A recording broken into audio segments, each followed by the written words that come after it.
set we've got. I'm really wondering how the runners are going to handle every key item in the game being scattered throughout the world. Yes, you're absolutely right. And as you can see here, Canaria Castle is Matoya's cave, and we found a loose slab and a loose ruby right off the bat. So 2 loose right off the bat. So what that means is when we say that nothing is guaranteed, if you turn in the crystal to that lady there, Matoya, you are not guaranteed to get a key item. You could get 1 gold, you could get a cloth armor, or you could get the best sword in the game. And due to that, this is going to be a very fun watch. Now, they do have some very, very nice conveniences in place, being that they can get the Sarda item early, the Sage item early, and the Castle Ordeals item early. And each of those items have requirements that they're usually locked behind. In the case of Sarda, it's the Ruby normally. In the case of the Sages, you normally have to defeat Lich to get their item. And that would be the Circle of Sages in Crescent Lake. And then early Ordeals means that the runners don't have to have the crown in order to access Ordeals.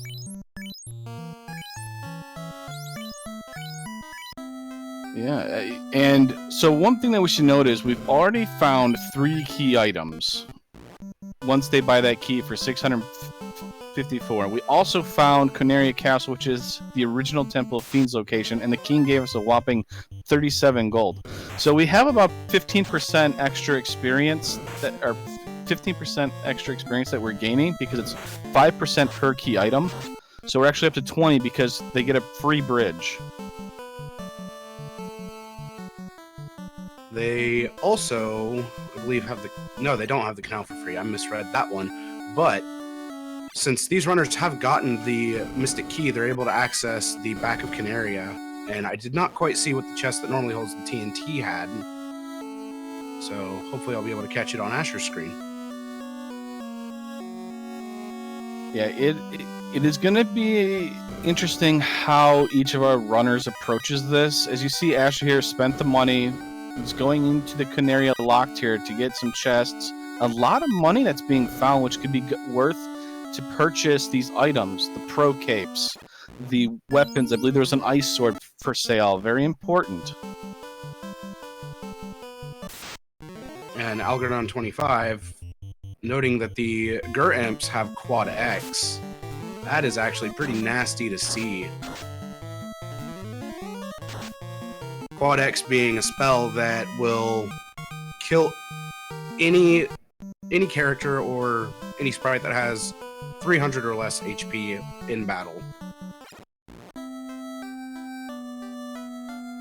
Yeah, especially early on, unless you resist the death element with a pro ring or ribbon, you're gonna get erased. Now, one important thing, I know I pointed out the money thing. The reason why the money is very important for these runners is the fact that all they have is a Bane spell. Bane's not bad, but at the same time, it's not as reliable to kill things. So it's nice to have an ice sword, armored to be able to run from things. And we find here Matoya leads into the floating castle maze. Quite literally maze, too. Yep, that is one of our interesting little flags that you can turn on if you so choose. Now you actually have walls that make it more of a maze now. So it kind of fits the theme of Halloween that is today. They literally have to go through a spooky maze to get out of it. And mancats and medusas, I am terrified already. Boo. Yeah. Followed right by some more mancats and medusae. And the medusae have cremate. Yeah, that's not... Unfortunately, it is... You don't like to see that early on, but sometimes, though, it's good because later on, you might not find a lot of those more dangerous spells because they've already been taken up by the earlier encountered enemies. Bert finding the marsh split.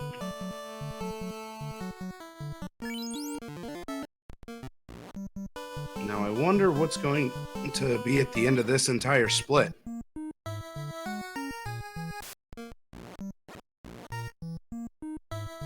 I don't know. Let's see. Top side. Okay, we got a couple chests here. Ooh, crystal. Okay, we can turn that in. So that's. I mean, I guess that's not great because Matoya might not give us anything, but that gives us more experience. We can actually. Ooh, ribbon. Resistances to every element. That is amazing to find early. Yeah, the ribbons are extremely nice. And it looks like some people are doing quite a bit of encounter manipulation since they know where hero runs are. Spells app finding Ice Cave.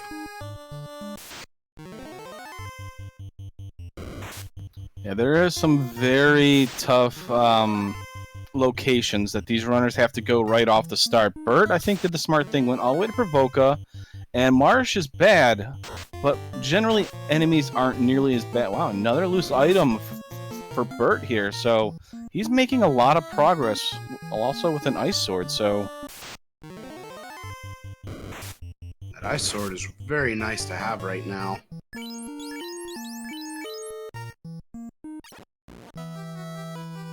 I'd really like to know where Bert has gone off to, because I don't think anybody's gone... Oh, when we found the Temple of Fiends Revisited, which is past the maze.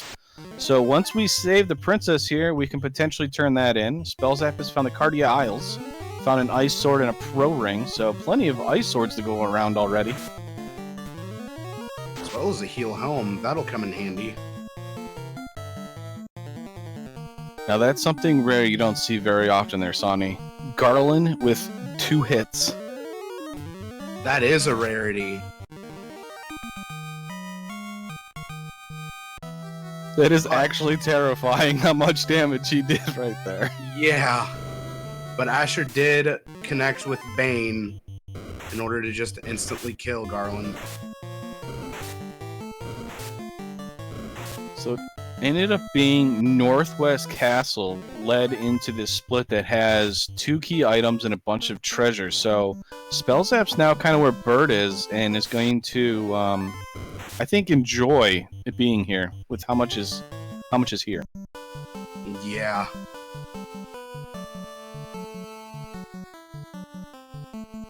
Spellzap definitely being able to capitalize on the second ice sword due to having the red mage.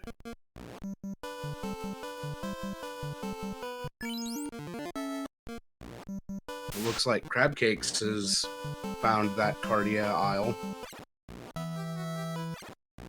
Oh, the floater. We are 1 item away from being able to... Extended open progression is available. I didn't see if Bert had found that or went far enough. But if we get the ship or we get a canoe, we are in the air. Uh-oh, Spellzap might not be getting out, though. Iron goals are going to cause him to reset out. Unrunnable iron goals. Yeah, that's a bit frightening. I mean, you'd love to see him if you could kill him. But the problem is killing him. Exactly. I mean, we have no real offensive power just yet. We've only got Bane and Confuse. Not even the ice swords are going to be able to pierce that armor. No, not even a one-punch man will have an easy time breaking through the amount of absorb that they have. So we're gonna first look at actually the dwarf lock chest here. I don't think Bert had the key, and he found the loose herb. So, I mean, we're finding a lot of the key items here. But, I mean, it just continues. And the bottle! 3 key items locked in 1 area. I think Burt Reynolds is going to kick himself here because he missed out on a lot of this stuff. And this is very important for everybody out there. As I mentioned earlier, every key item is 5% towards your gold and experience increase. The amount that you earn. So, taking these fights and killing enemies will help you to level up, getting past these deadly encounters. Power Bonk has been located, and there was Dragon Mail where Mirage Tower first floor is. Yeah, you love to see that, because if you get the promoted knight, and there's our ship. So, Crab Cakes, if she makes her way over to Northwest Castle and gets the floater, oh no, you need the canal. I forgot. It is not free canal, so if she gets the canoe is when she can get the floater, unless she finds the canal. So it looks like Bert's going through the Sky Maze right now, while Spellzap is continuing to dive in the Marsh Split at Northwest Castle.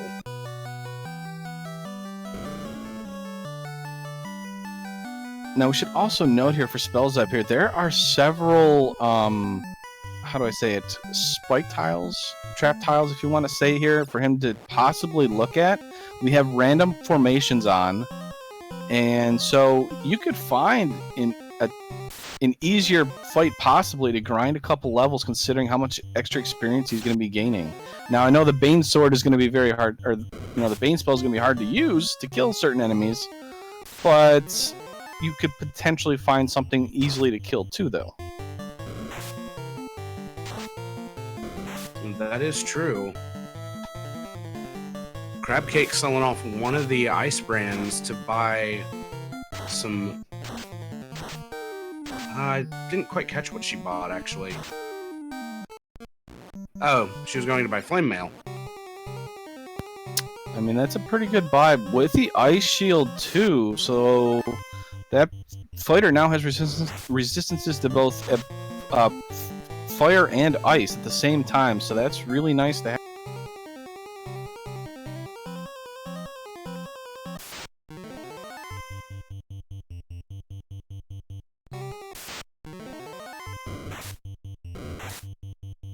Looks like Spellzap ran out to make a quick stave and is running back to the north part of the split.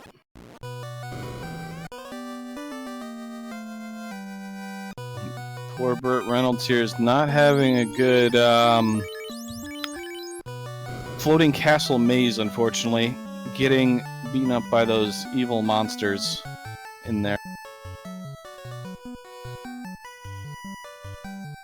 There is poison, SVJ. Quite a bit of that glorious poison sound effect. The double herb find, high five. Always love to see it. We're about to find the Oxyal. High five on the Oxyale. And the bottle high five.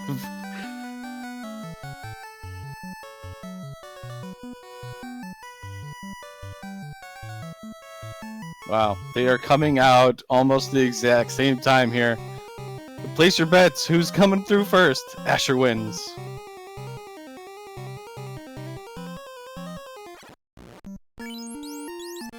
I thought Spellzap went through and then paused. Yeah, the hesitation, it cost him there. You just hate to see it at this level, you know? Ooh, the Ruby find. Titan's Trove. So this is an interesting here for anybody that has not done it before. So you can give the Titan the Ruby, and that other exit can actually transport you to another location. So what does that mean? You could end up in the Cardia with Double Isles, which leads into a progression item because it leads somewhere else. I don't know exactly.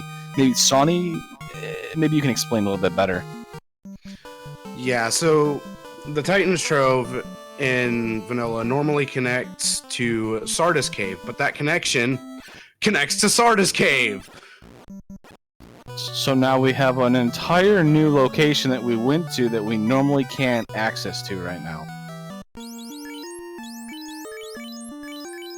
And normally that connection would be from Melman to Sardis Cave, but in this case it was from Marsh Cave to Sardis Cave that then led into Upper Marsh. Or Marsh 1F technically.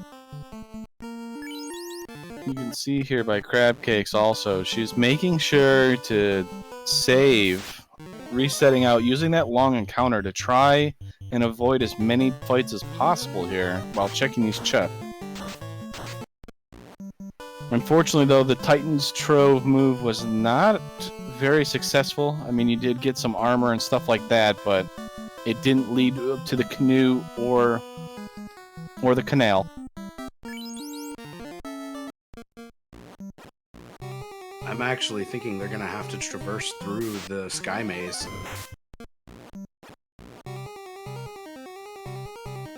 And the song that plays as soon as you said that, Spooky Skeletons, because it was posted in the Discord, and it's been in my head the entire day.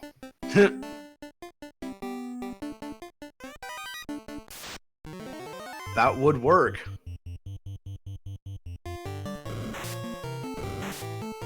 So Spell Zap, interesting. Ooh, Ghost. You don't want to find that. Okay, lucky run. The thief earning his pay here. Well, earned his pay, and then took a shot to the face and went down in a hit. Getting all the ambushes from the monsters.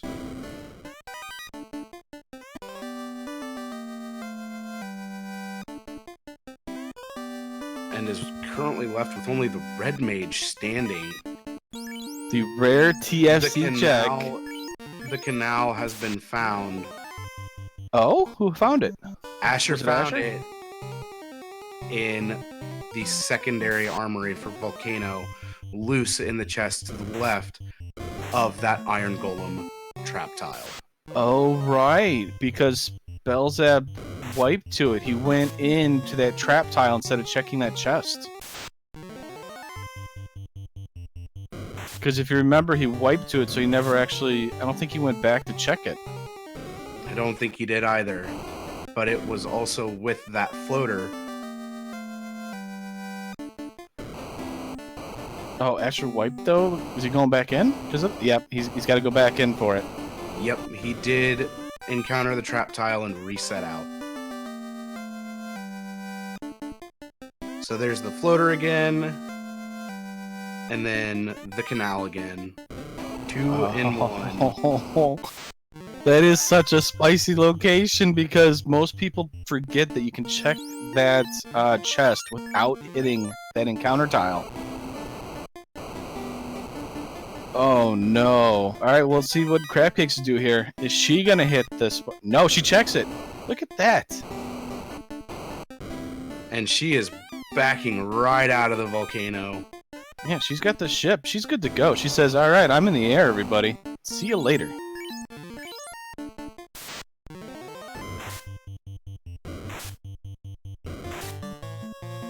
All she has to do is just get out of here.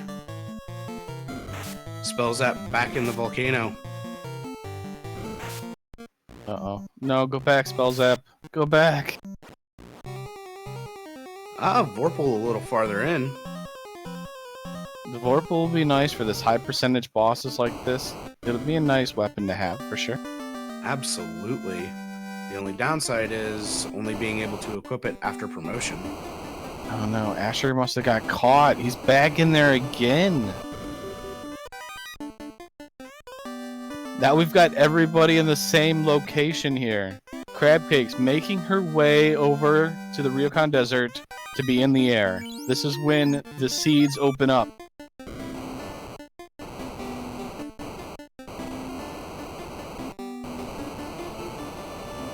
Things are about to be blown wide open. Oh, Asher's still checking out. Interesting. I like the plan, but he's had to reset many different times here. Oh no. Oh, Asher does get out of it. Now, ironically here, the Northwest Castle into the Marsh Split leads into Carrie's floor. So we found our first Fiend here.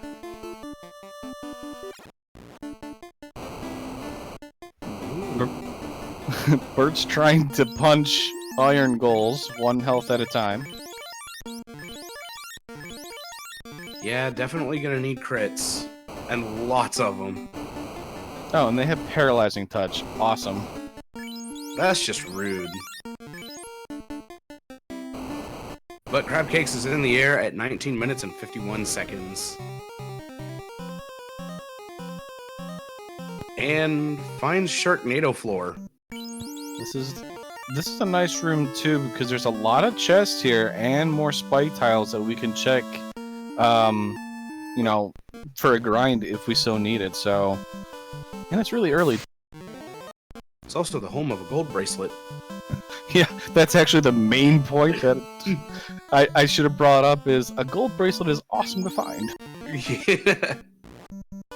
Now, if you haven't played FF1 before, there's an armor that is only equipable by the fighter and the knight. That is the steel armor. The gold bracelet has the same armor or absorb rating as steel armor.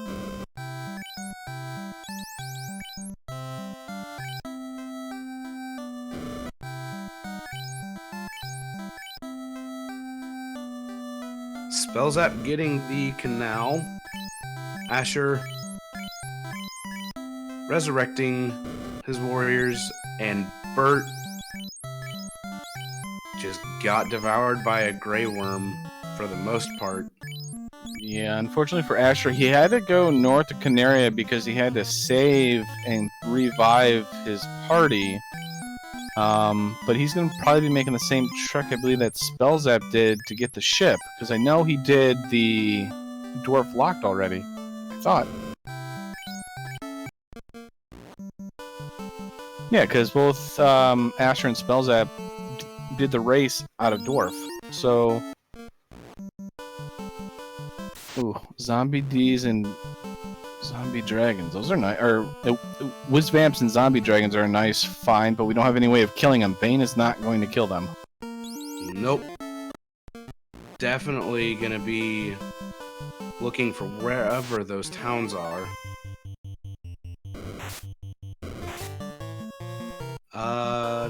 Dark Moon, I'm not sure if CC went into the Dwarf Cave section of Northwest.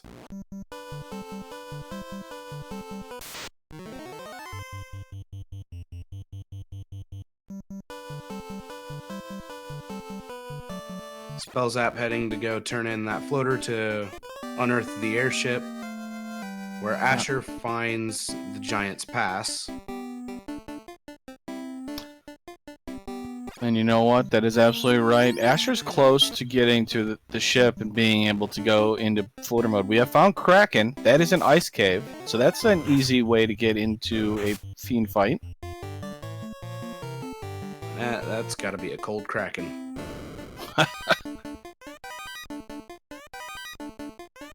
I would not want to live there if I were Kraken.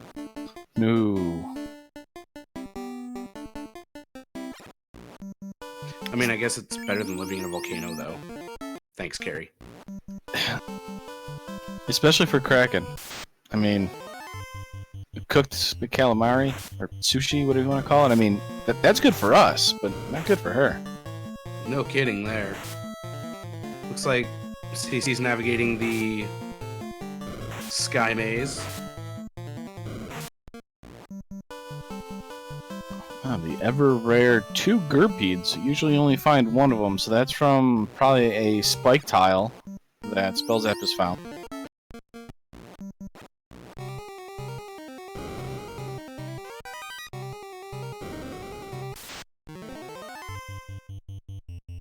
Asher checking the Upper Marsha area. That's at Sardis Cave.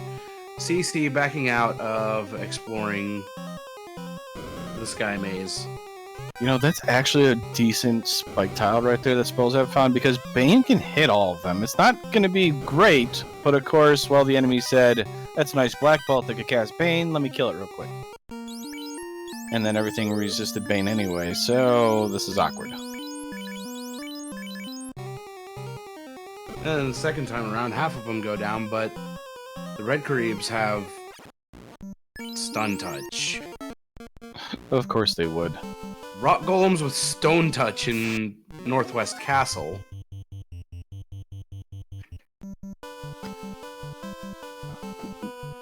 Now, we did find the kindly old king in Northwest Castle here by Crabcake. She's also checking the spike tiles that are there. We found a tile that has rock golems. So that's a very good one to go with if we can kill him quickly. Very good experience. And we found out where Astos is. Even though we don't know what he gives. Probably nothing. As you're witnessing, though, we have one of our rare things is the procedurally generated earth floors 1 and 2. There's Lich. Man, we found Lich. Wow.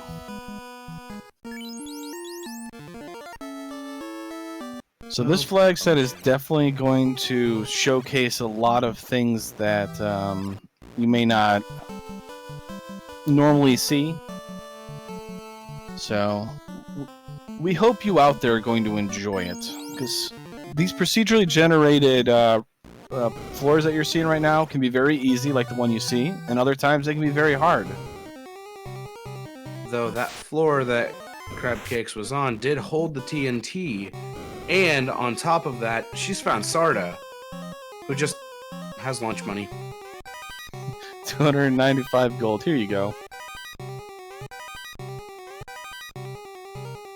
Here, use this lunch money to save the world. Okay. Thanks, Sarda. You really helped me there.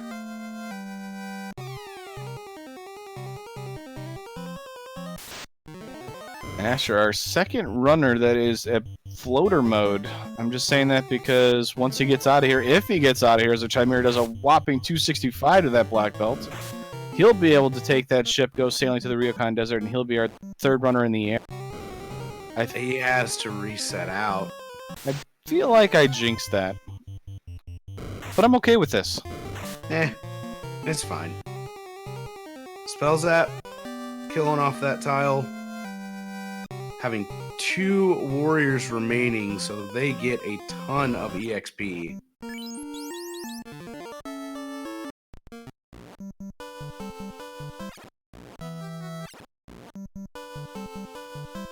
I'm just impressed that he hasn't killed me off yet. He always has a bad habit of killing me off, and I'm telling you, I can carry for him. I'll carry him to victory.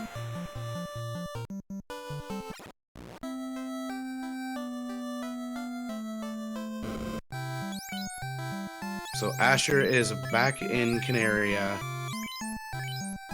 and grabbing some more cabins for saving and power cycling to do encounter manipulations. Oh, ordeals.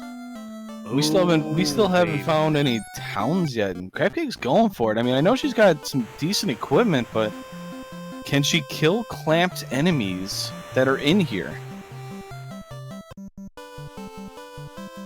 Not if they're casting cremate. That could be quite troublesome. She's going for it. That Bane, though, working magic. It. Bane doing what it does. Ooh, this is the part of ordeals that I don't like the most. Getting the 4 teleporter room in the middle of the maze. Alright, well, at least it wasn't the Womp. She didn't go all the way to the start. That's always a plus. Oh, I think it's the second one. Yeah, it was the second one. So that was easy. No, it wasn't. What a trick! Oh, there's the Womp. It's the long teleporter. She has to go all the way around to the 4th teleporter. Oh no. Womp. Spell Zap finding the 3rd floor volcano into a town! We have found a town! We have found a town and another dungeon too, because they have the Axial. No, yeah, the Axial, so they can actually take this journey here and see where it leads. So not only do you get spellcast items and stuff like that, but you get access to another. Hi, my name's Cope. Guillotine. And he immediately finds Badman. That's not something you want to find as soon as you get into this place. I mean, to be honest, that's bad, man.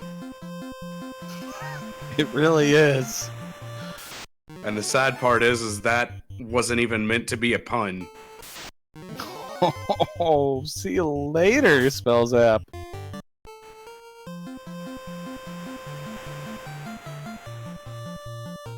That Sky 1 is just like, yeah, no.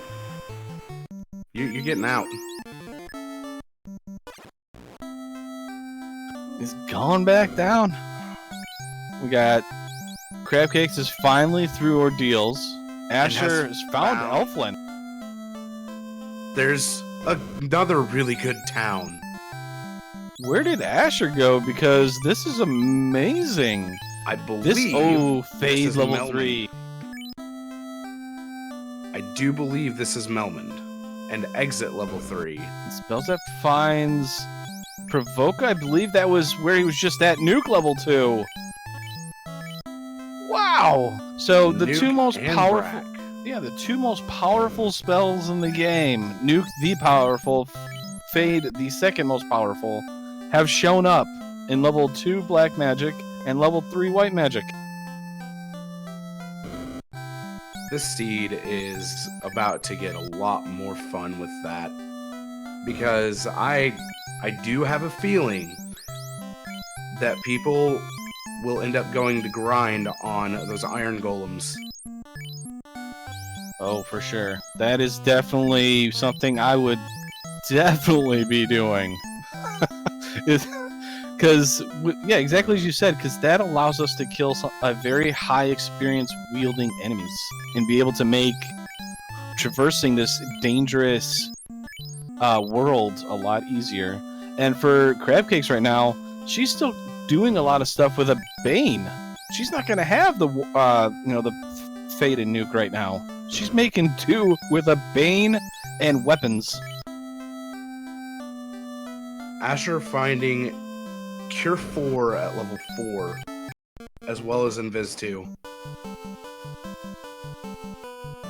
And that was Red Wizard learnable too, that Bane. So, Asher didn't go for the floater right away. Stopped at Melman. I don't think realizes that it is extended open progression. So that helped him out to get the Fade spell, but yeah, he should be in the air by now. That's unfortunate.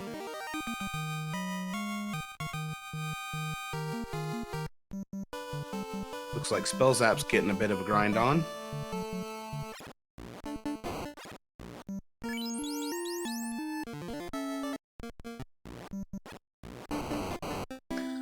And as our tracker there, Dark, one thing I didn't point out, we found the loot. That is a required item. We have to have that to beat the game.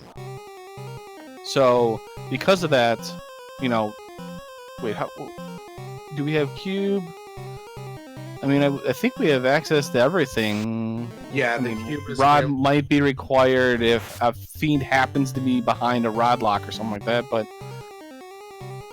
So, welcome those from Randomania Prime. You are here catching the Final Fantasy I Randomizer weekly race. And we have a doozy of a seed right now. They've come in, and they're all dressed as pirates, and they're trying to be taking our gold. Yar. Ye be taking my gold. Oh, Earth Cavern leading to one of the short floors of Sea Shrine.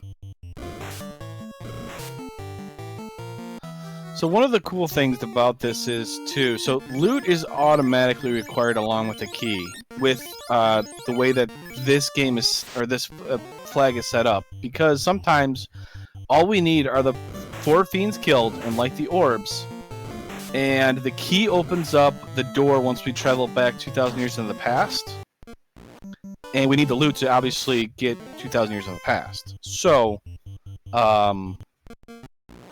those two are absolutely required. the only thing that we need to do now is find the fiends, have enough levels, and be able to defeat them. So it's a little bit of a difference compared to if you're used to the original game where you have to find all these key items that are required to get to those said fiends. The only fiend that we have left to find is Tiamat. Oh. We should specify also that there's a nice little flag turned in also. Warmech is required. Spoilers! Oh, I missed Warmech being required. That's a clamped Warmech. That means 100% of his original base values for everything is there. But he can go up to 300%. Since Warmech is different than the other monsters and actually falls under the boss scaling category. That's a scary mech. Yes, it is. Ooh, Spellzap making his play, making his way over to Kraken. Looks like he's going to try and Bane. I mean, Bane does have a decent chance of hitting. We have Nuke, we have things like that, but Kraken does have 800 base value HP at the minimum. Spellzap has Brack as well.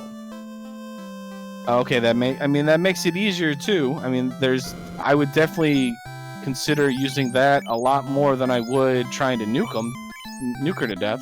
And triple Factoral brings up a good point: is Warmech has the nuclear and the nuke spells from the original Fiends too, because they're all tossed into a pool and then they're divided between the 5 enemies. Ooh, yeah. So there's a very good chance of seeing Nuke and Nuclear on Warmech. And once again, he's absolutely right. There is 6. I said 5, and there's definitely 6.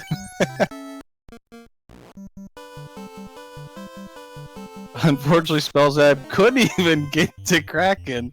The lobsters said, "Yeah, you can't hang out with my fiend." Ooh, red anklos. Does everything have paralyzing touch here? I mean, I imagine so, since it would stun them with fear. I mean, if I seen a red ankle coming at me, I would be paralyzed with fear also.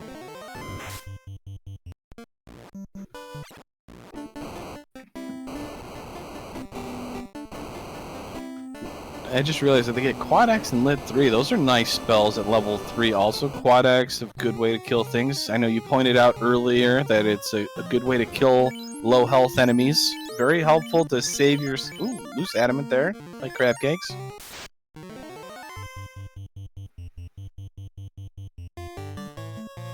So we're looking for Tiamat's floor, and we're essentially in go mode once we get high enough levels. It might also help to class promote, although I believe Crabcakes has a black belt, so it may not be something that she might do later on, or wait until after I grind. If she does it at level 25, then the black belt will have, I believe, 100 magic resist, or magic absorb.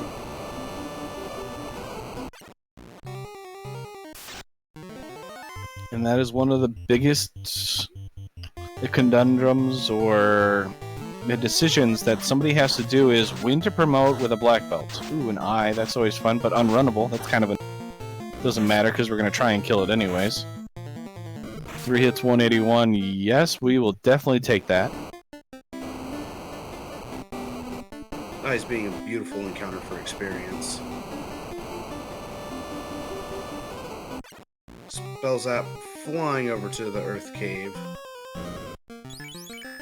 Ooh, Asher's found the cube room. We haven't found this yet, so this is unexplored territory here. Still level 7, but he does have Fade Charges, Metal Slimes. Ooh, that is great experience there. That is amazing experience, but... Not when they kill you. Yeah. The enemy is gaining experience off of Asher right now. That is unfortunate.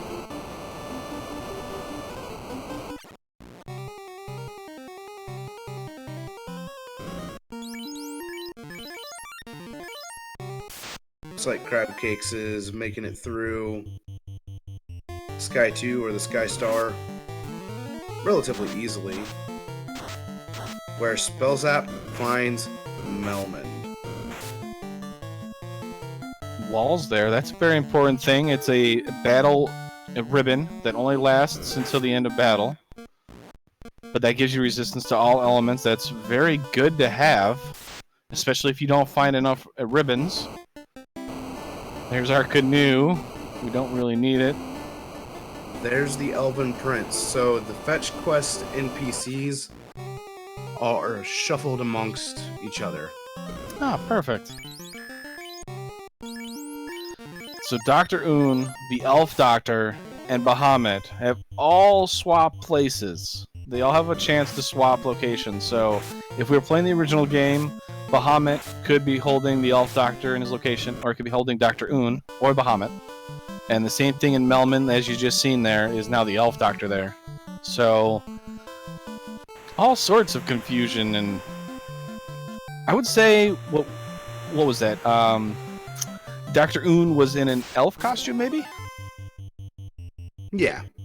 Yeah, I mean, it goes along with the Halloween-themed flags we're running right now. That it does. Crab Cake's going back into Mirage Tower.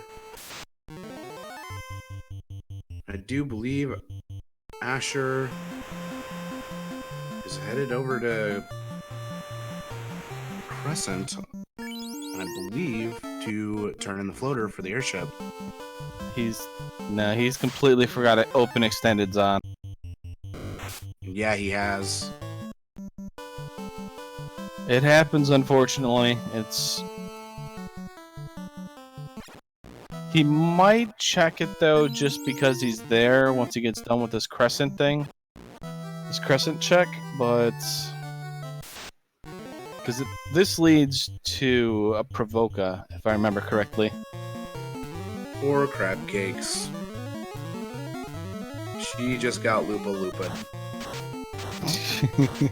Lupa?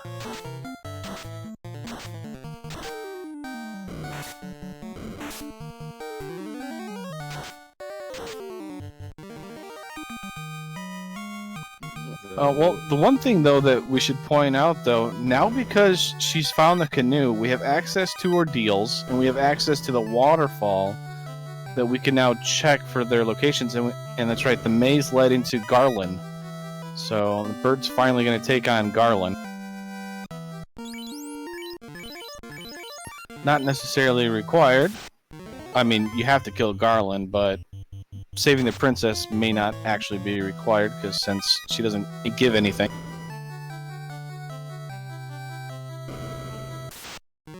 Ooh, Gurpeeds have fast.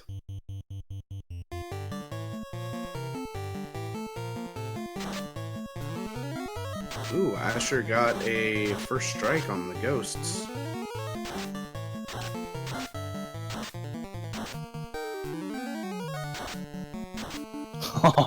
Gurpeeds with thunder. That's painful. But it looks like Onrak is going to be Bahamut Cave first floor. That leads into Tiamat. All 4 fiends have been found. Alright. At this point, you know what that means. Grind, grind, grind, and kill the fiends. Let's go. All Crab Cakes will need is the loot. Second ribbon found by Spellzap in the greater than less than room. As well as the tail. Always happy to find that. Especially for... oh, katana. Oh, yeah. He's definitely happy to find that tail with the katana there. The thief fixes are in. What do? We increase the hit growth that the thieves get. So they actually become very good at attacking or as a damage dealer in the end game. So ninjas are quite useful once they equip a katana there. With that high crit and extra swings that they can get. Yeah, they can get as high as 7 hits with the katana. Crab Cakes found Gaia.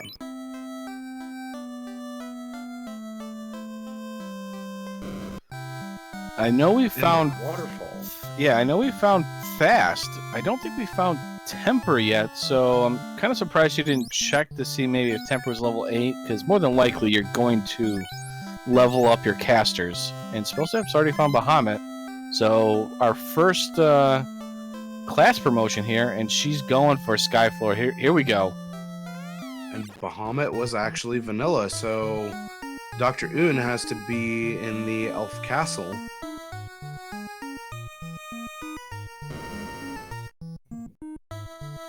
Oh, here we go. Oh, I'm first excited. Warmech. She starts off with a Bane.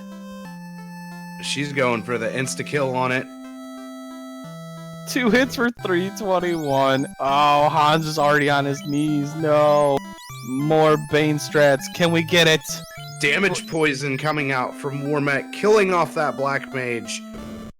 One more Bane throw. Not gonna connect. Getting one more shot. Unfortunately, Bane does not connect. I believe it's And the dream. No, she Warmech hits got the initiative. She resets out as soon as she's seen the Warmech initiative.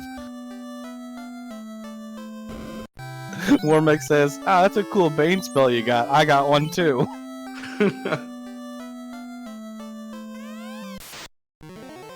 Initiating Bane laser. Oh dear.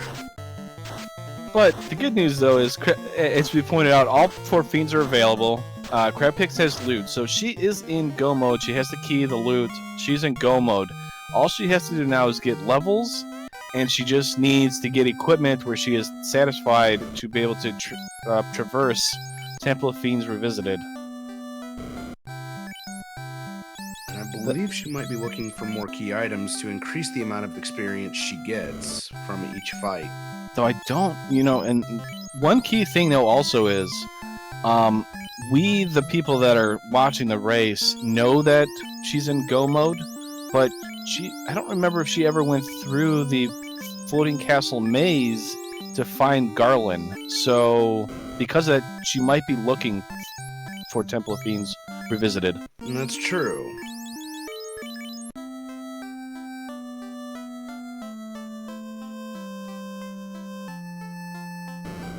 So Asher has made it into Provoca and picked up the glorious level 2 nuke.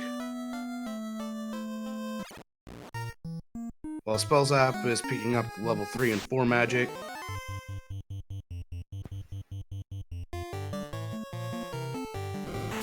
Yeah, it's interesting, Asher going with the Black Belt Rainbow Mage.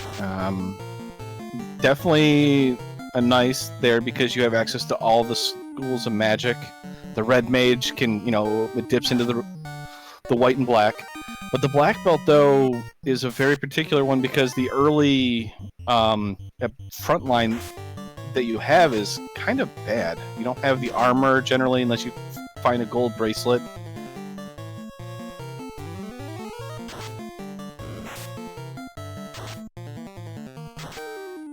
So it's definitely something you trade a potentially rough early game for a very good late game because of the party you go. Spellzap probably in more of a neutral party comp, although Crabcakes I would argue is probably more neutral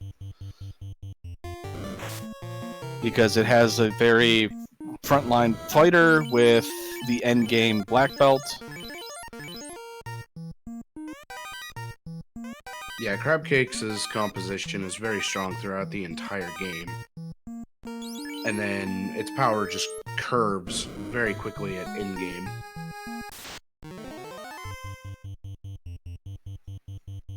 And our tracker Darkmoon did point out here, in the bottom right, Burt Reynolds is one of our ducklings. We say ducklings because they are our newer players. He has joined in. This is a challenge seed that is on our Discord. It is the flags. It is not the actual seed itself. So he's jumped in and he's playing it. So, I mean, he's putting in a lot of effort. It's not easy to do these type of challenging flags like this.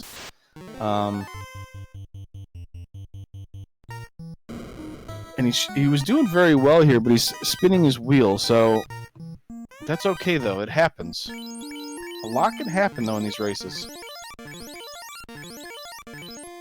Yeah, he still definitely has an opportunity to make up time. Well, that chest had a lot of gold. I think it was 18,787. Oh, Iron Golem.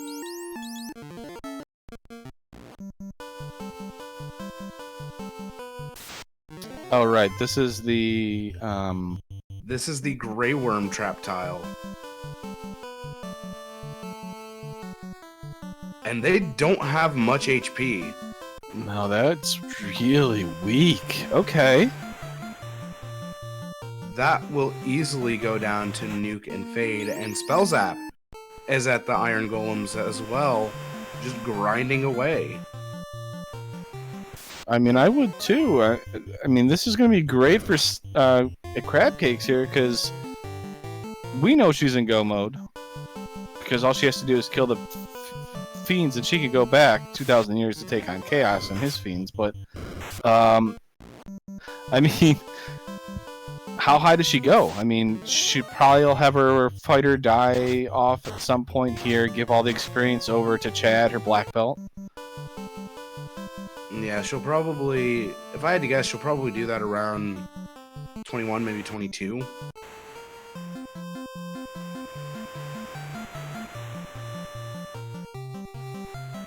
Oh, here's Asher finally making the check.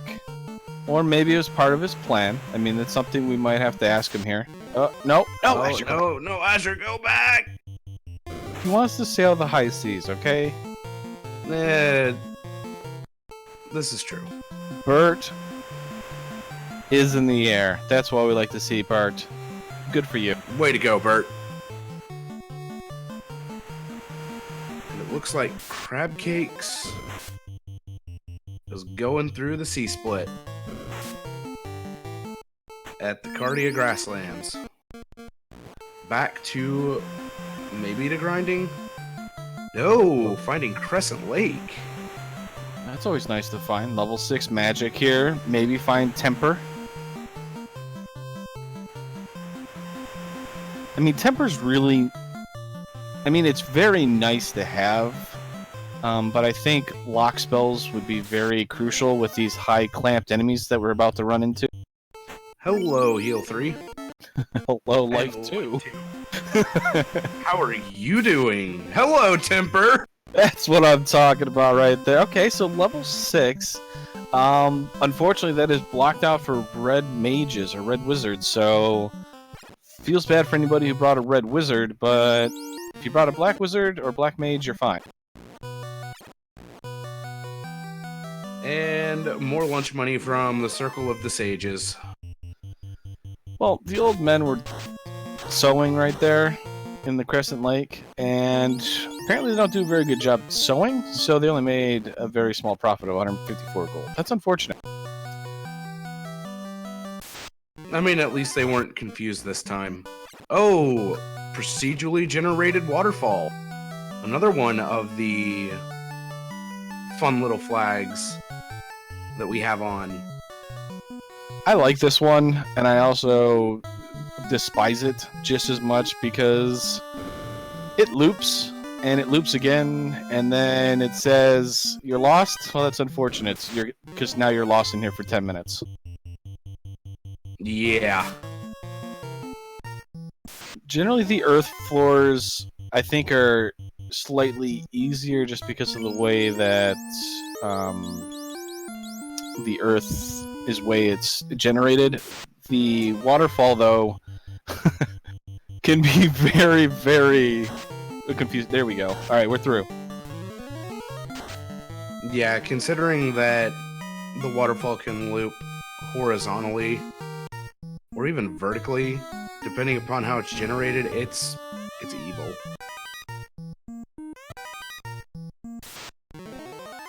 Wervins and worms there. That's not a very tasteful experience. Hello, Ribbon. Ooh, Ribbon. Yep, hello. Another ribbon has been located by Crab Cakes. That's number 3 that we found so far. So all 3 ribbons have been found. Does she have all 3, or does she just have 1? Looks like 1. So a bunch of our runners have found 1 each. We found 2 gold by Spell Zap. I know it's not very exciting, but it's kind of funny to point out. Looks like Crab Cakes is going to go through the Proc Gen Earth that was on the Tiny Cardia Island.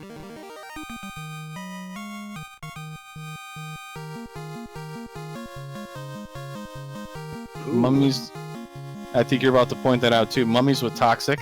That's not something you don't... Yeah, no, I don't want Mummies with Toxic. I'll pass on that one.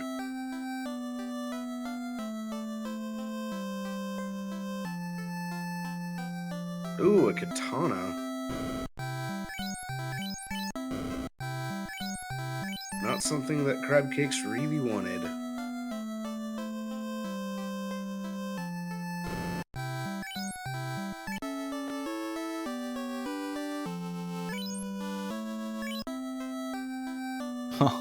Wizards with Frost, so that's even more annoying on top of their generally high attacking damage that they usually do. Good news is spells have grinded on the iron. Masa. We found Masa. Masa has been located. Spellzap did find it as well. Okay, so both of them were in the same location. Asher has found the canoe. This is great news for Asher because now, either way, he's going to go to the Ryokan Desert to turn in and get his floater here. So that's good news for Asher. Spellzap diving deeper into the Cardia Isle.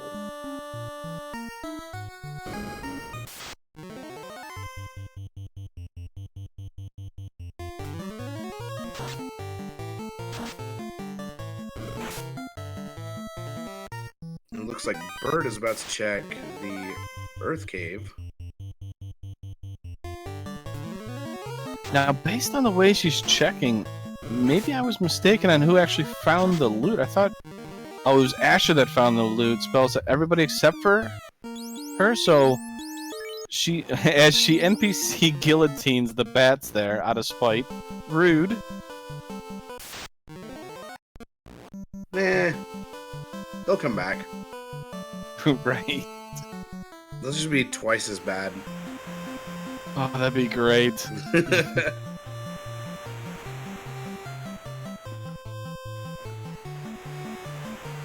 I mean, that's the only thing I can think of for Crab Pigs at this point is she either didn't find Temple of Fiends, and she's checking that, but she keeps checking chests, especially after finding Masamune, so she's got to be looking for that loot, I would think. Yeah, I haven't been able to... Yeah, she does not have loot. Thank you, Dark Moon. But she does have the ability to kill these wizard vamps like Spellzap did.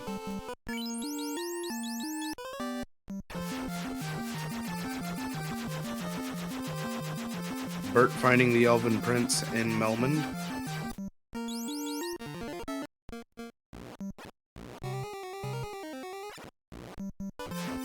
Asher is diving into the volcano that's actually the marsh. It's kind of funny.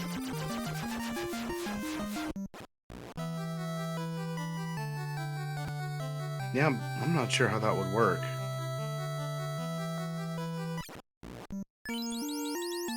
I don't know either. I'm just gonna let it just go. Just yep, makes perfect sense.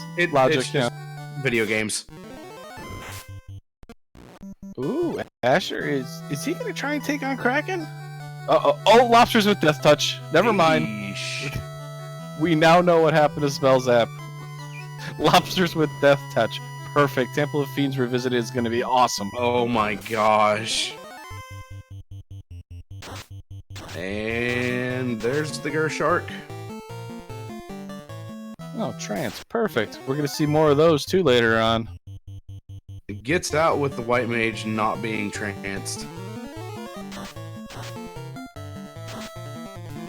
Hoping to get initiative. something that's important that I just seen here that's kind of important for people that brought the fighters. Ruse was level 2 learnable, so that makes the fighter able to evade a lot easier too. That's actually very important. It is extremely important.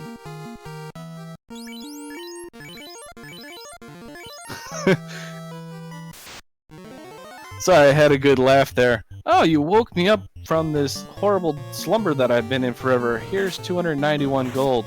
Thanks. They're just stealing everybody's lunch money. Right? I mean, it almost makes us look like bad people because we're coming around and all we're getting is money from them.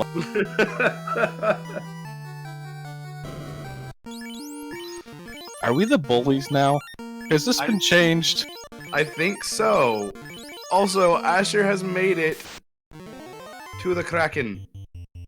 Alright, our first look at an actual Fiend. Oh no, we've seen Kraken before. No, we didn't, because Spellzap wiped out of it. That's right. Correct. First hit. Ineffective. 4 hits for 50 from the Black Belt, and Viz 2 going out from the White Mage. Kraken responding to Brack with just some hail.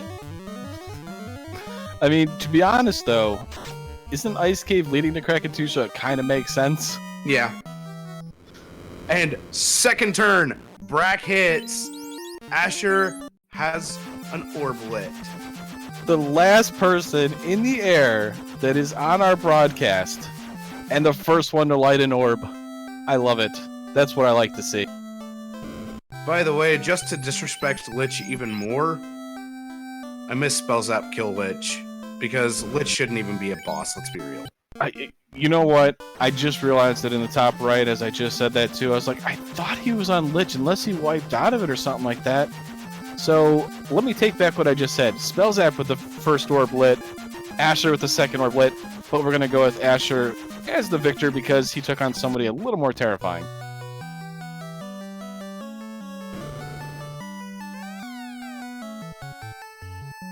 Looks like CC is back in the volcano. Running straight for the Iron Golem.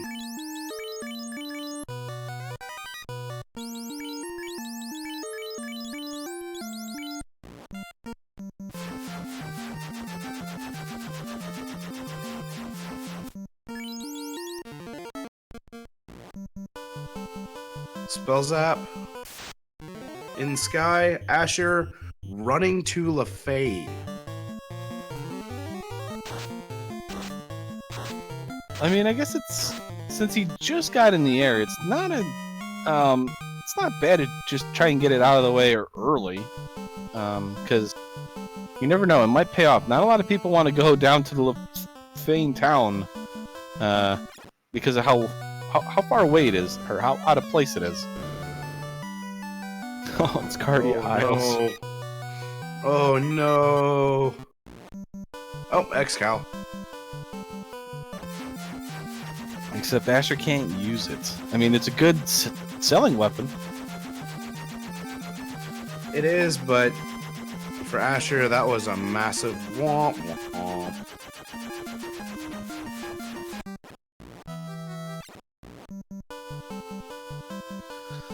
Just like to welcome Happy Mix Elves. Thanks for coming in. I know you said you're a little late, but it's okay though. You have made it. You are here to enjoy some FFR action with us. My name is Dang Wu. My broadcast partner is Sonny Wrath. And we have some trackers back there doing the hard work here. Danny383, you'll hear her quite a lot because she's always tracking and helping out behind the scenes. And Dark Moon, so thank you. Thank you for hanging out with us on Halloween.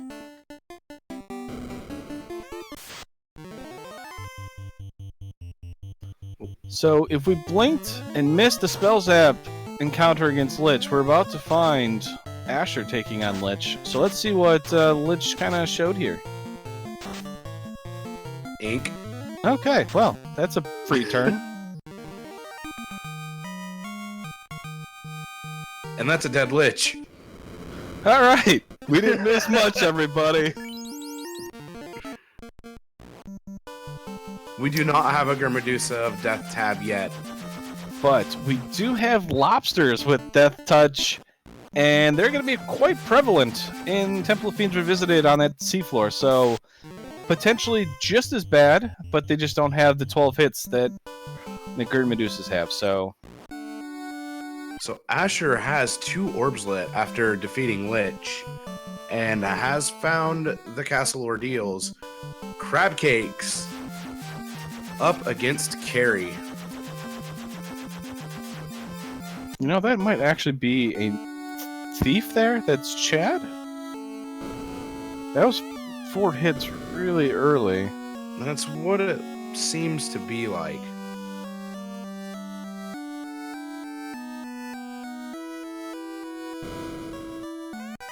Poison Touch Carry, perfect. But 7 hits. Ooh. 591. Carrie goes down. Spell Zap. Running up the Bridge of Destiny. Taking on some delicious nachos. Oh, man. Oh, you know what? I'm going to Taco Bell. I know I'm off topic right now, but I want some Taco Bell. You're welcome. Continuing up the Bridge of Destiny, staring Wormack directly in the eye, switching formation, and says, Wormack, I challenge you to a duel. Duel.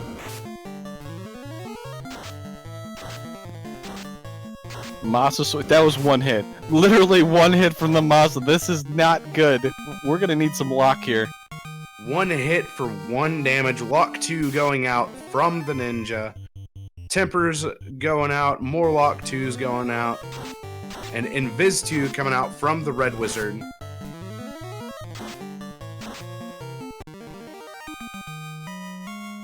Another Lock 2, so this is good. With an Ice 2 coming out. Unfortunately, I only see... Oh, okay, no. The Black Mage also has Lock 2. Okay, I was going to say, the only downside with the Ninja only casting Lock 2 is they only have 4 casts. And it's dead.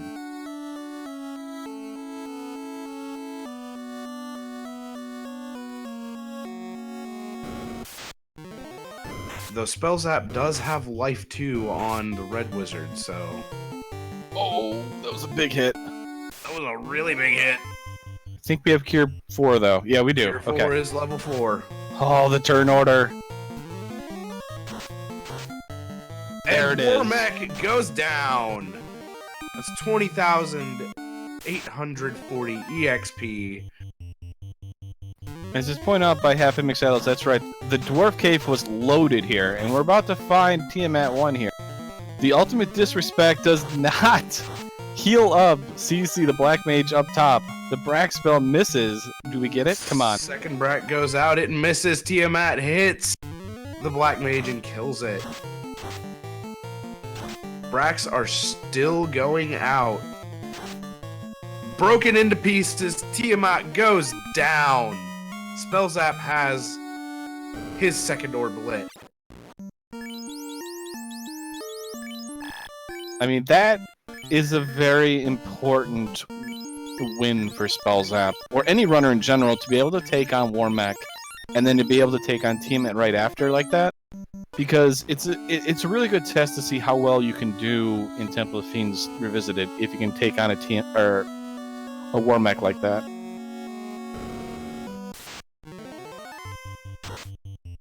The seed so far hasn't been that bad. It's been pretty friendly, in all honesty.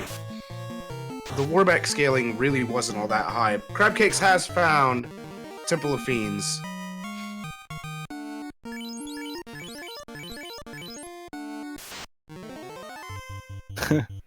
Tries to bypass the orb, points out the fact that even with NPC guillotine in, that's actually not the thing. So she tried to bypass and be able to go into Temple of Fiends Revisited, but not able to. And as you see in there, she quickly went into her items, noticed that she doesn't have loot, so she can't go into to take on Chaos. Death Touch Lobster striking that Spell Zap again. Oh, lobsters, how much we approve of you.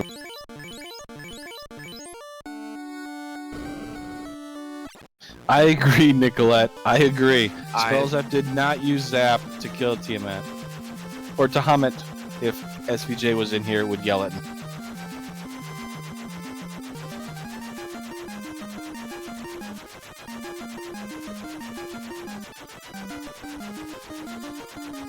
I mean, it has been very interesting. So, one thing that I want to point out to you, Sonny, or discuss a little bit is Asher's come in later to the air ride, on the floater, comes in, instantly kills 2 fiends. Crab Cakes, when she went in the air, did a lot of exploring stuff like that, and then finally decided to kill fiends. It's a very interesting thing, but though I guess Asher did a lot more exploring on the ship, maybe? Yeah, I think Asher did do quite a bit of exploring on the ship. Spellzap taking on Kraken. First brat goes out, it misses. Second brat goes out, it misses as well. Oh, I do believe we're about to see a solo black belt Iron Golem grind. Oh, this is spicy. Oh, wow, 6,192. That's not bad. Pretty good. Oh, never mind. 6. There you go, everybody. There's the 6 for 6. Our job's done. And there goes that grind.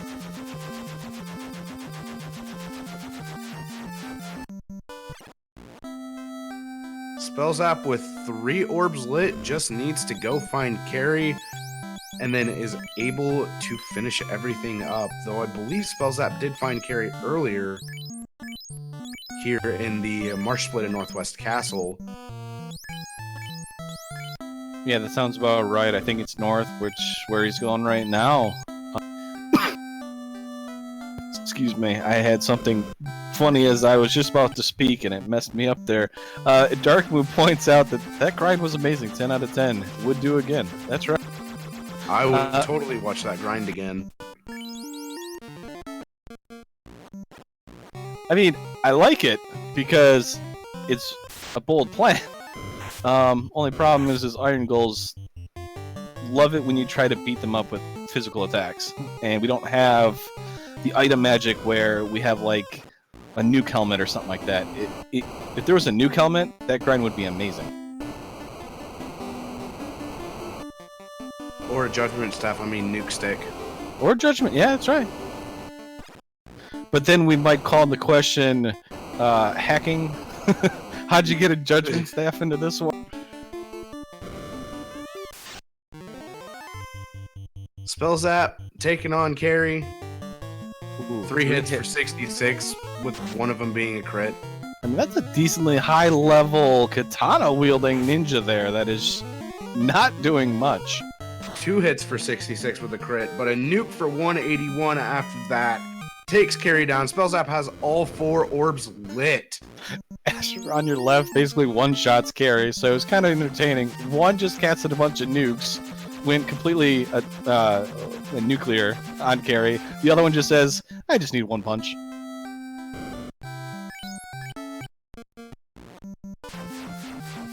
And that is the power of a black belt. It is definitely the power of the black belt. So Asher's 1 orb away, has the loot, has the key. He could technically be in Topher mode before Crab Cakes, who was way ahead in the air. So this could be potentially interesting here. Is this where Tahamet is right here? I think this leads to Tahamet. So if Asher goes through, he could be quote-unquote Topher mode before Crab Cakes.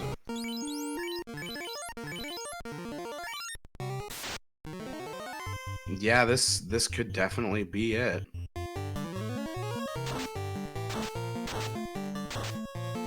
The metal slimes. Oh, and I was looking at the tracking from our wonderful Danny and Darkmoon there. Tahamet is in the on-rack location. That is correct. I forgot. Okay. So he doesn't know where Tahamet is yet.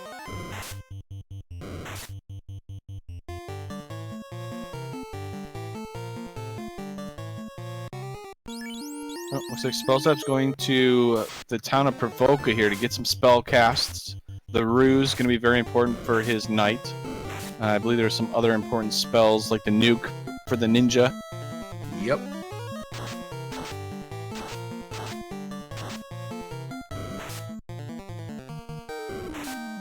I mean, even Saber is very important for that ninja. Giving the extra damage and hit percent, very, very worth it.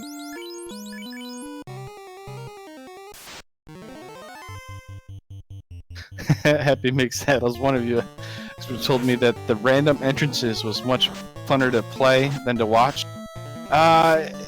It can be. I mean, it all depends. That's one of the greatest things, or one of the funnest things about the way that we've set up the randomizer and the options and all that stuff is you can cater to what you enjoy.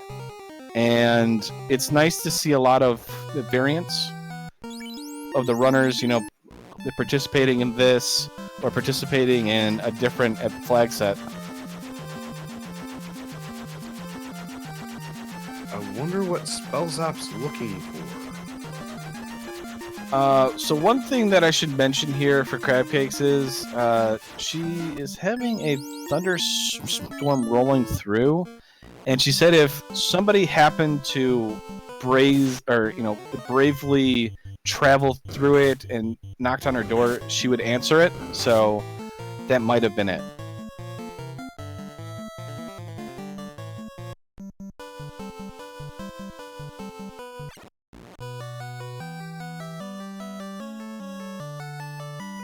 Alright, Crab Cake's down to the point that she just needs to defeat Tiamat as well. I mean, it was kind of funny is that fight only took so long because she was AFK for a little while. Yeah, she still needs the loot, but wasn't it in here? I'm pretty sure she'll be looting it soon enough. I can look seafloor at Crescent Lake. So she's got to go back to that Crescent Lake location. Yep. No, I tell you, it is amazing to have the trackers do that. Asher about to take on the War Mech.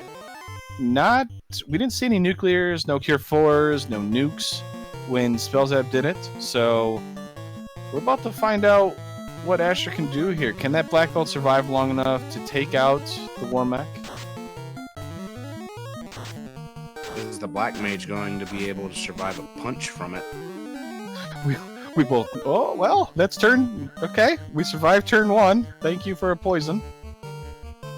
Turn 1 is good!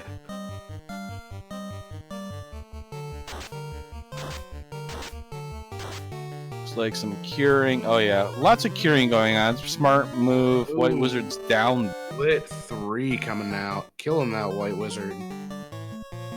Or White Mage. But there is where the power bonk was.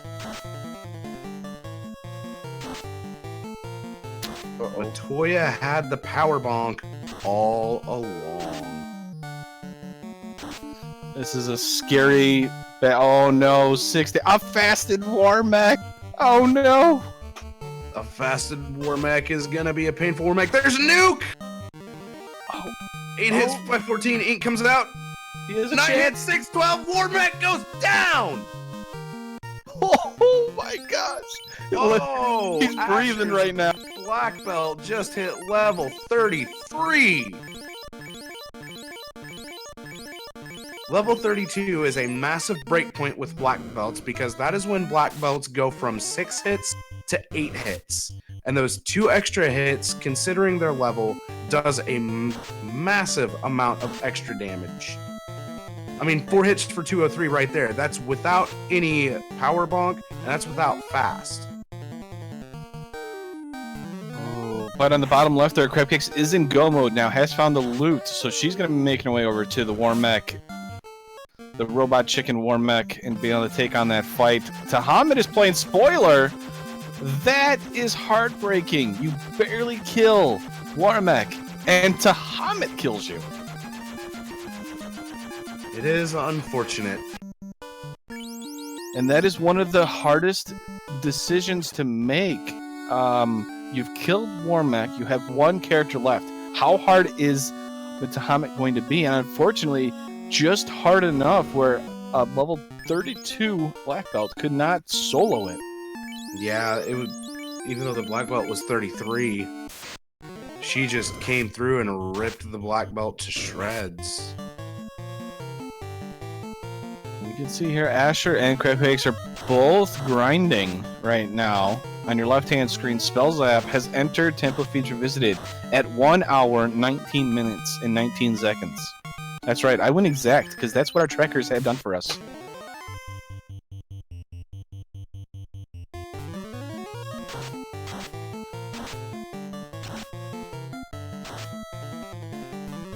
Uh-oh. Those are bad men. They are not okay men. They are bad men.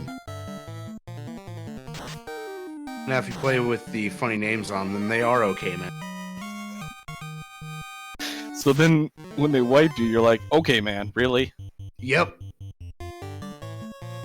I've seen worse men.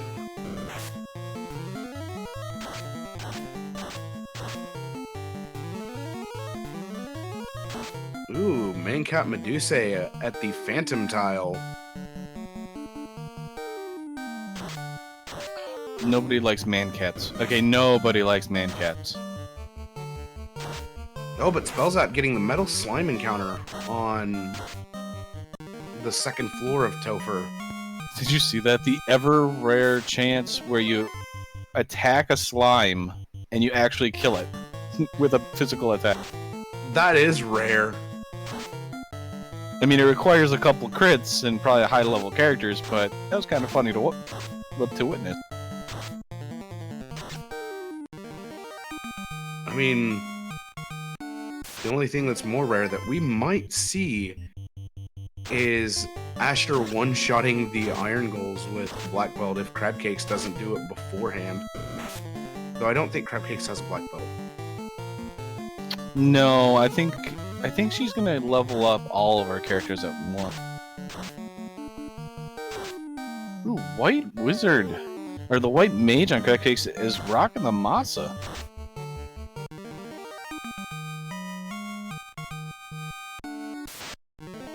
No, I think it is a Black Belt because it just did 6 hits. Yeah, I'm definitely thinking that was a black belt. Yep, 5 hits, 66. With the crit, that's definitely a Black Belt. Spell Zap onto the Lich floor. Getting all these Earth Elementals to show up. Oh, and there's the Medusa pack. Lots of EXP here. I mean, you'd love to see it, definitely. I mean, it is one of the hardest things to decide whether or not I should take that fight. Because I know I don't need to take it, but there's so much experience that you gain from them that you just don't want to pass them up. Because they almost always die to one spell. Or a high level, Fire 3 or a nuke or Fate and stuff like that. So it's basically free experience. The Disrespect doesn't heal before Lich. I like it. Until he gets nuked. Oh, it's gonna be glorious. But Ice too. Okay. Free turn.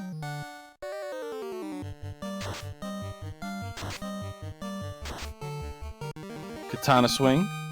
Ooh, decent absorb. That's a decent absorb with a crit. Yeah, I mean, the night hit. Never mind. There's all the absorb gone. 5 for 471. Yeah. Bye, absorb. Yeah, that was, I would say, almost all those hits were crits there, because since it takes away the absorb, or it takes half away the absorb on a crit. Glorious, glorious Agama. Unfortunately, I don't have an Agama effect, though. I am unprepared this time. The last time I gave an Agama effect, I jinxed somebody. I said something about Agamas are great for experience up until they give you like a false sense of security into the boss fight, and it was a Fiend shuffled on, and they had to go up against a Kraken, and the Kraken just wrecked the black belt. Yeah, it was very unfortunate. Yeah, that is a painful one. So top right here, this is the leader, essentially, for everybody that's on the broadcast here. Comes out nuclear first turn. That's not something you want to see, but it's not terrible either. I guess I'd kind of rather have all the early Fiends have it. So Carrie is at least giving a little bit of a problem here. Quad X, a little early, bad turn order. Slow 2 on the ninja. On the ninja, but doesn't need the ninja because the warrior throws out a swing with Masa, gets a couple crits, and down goes Carrie. And it's pointed out by... And so this is actually very important here. So we've already pointed out lobsters have death touch. We don't have black belts. Black belts have a higher MDef. All of Spellzap's characters are very... if he gets ambushed by lobsters, he could lose his party very quickly. Ooh, but he makes it through the water. Look at this. Oh, wow. Has avoided lobsters this far.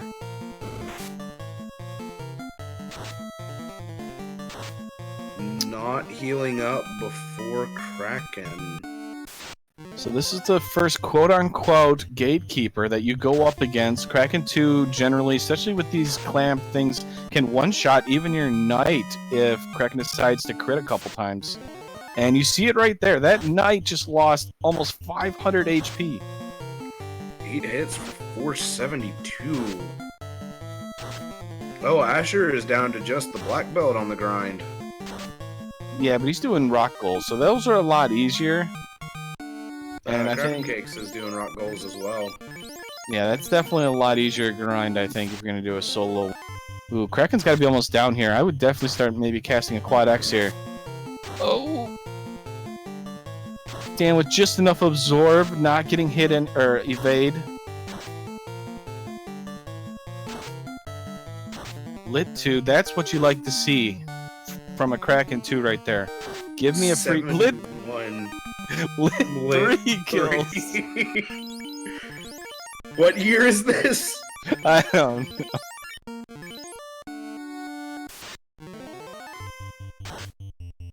Oh, wow. Lit 3 killing Kraken 2. Who would have thought? Alright, so we're healing up here. We're about to take on Tahamet too here. Left-hand side, those runners are grinding up, getting themselves Topher ready.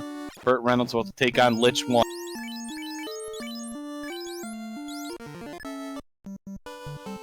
Biz 2, I like it. Oh no, we don't like to see a nuclear right off the start. Uh-oh, that was a miss. That's not good. It's alright, that miss was just testing the waters. Oh, they giving Tahamet a false sense of security. Really? How about that one hit 147? That's that one. Oh no! Nuclear followed by nuke! Oh no! Okay, so are we getting another nuke then? Is that what we're getting right here? Oh, I hope so. Oh no. Spellzap does not have any more lock charges. Oh no, the casters with lock are down for the count. Oh, and the Maza wielding fight missed. And he's out of cure 4 charges. This is a tough situation. Do you cast nuke? I mean, Tahamet 2 has at least 1,000 HP in these flags. Or, I'm sorry, 1,100. Swirl! That's non-elemental damage. Ribbons aren't going to protect you with that. Heal 3 coming out. Free turn, lit 2. Good, good. 227. He's starting to hit at least for 200. That's good. Okay, well, now we're down to 1. Alright, now we're chip damaging Tahamet. Oh my goodness. Heal strats, very important here. This is very important for him because nuke and nuclear can come around very quickly. They're stunned. And a miss. Asher is heading up towards Warmech. Brack strats. I feel like some nuke casts might be in order here. Asher, top left, trying to get revenge. Up, there's the nuke. Spellzap's not looking good. If this red mage makes it through, he can do it. Because he's got life too. 1 hit, 1 damage. Come on, crit loop. 2 hits, 2 damage. Longest battle of your fight, Maisie. Come on, fight it through. Oh, the heal 3. Now we can only revive 2 light warriors if he makes it through.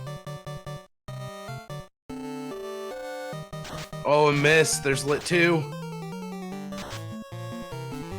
Another miss. Fire 2. Ooh, that's a nice Critical crit. hit for 49. There's stun. Crack. Where's the nuke or nuclear? There's nuke. You had to call it, Sonny. You had to call it.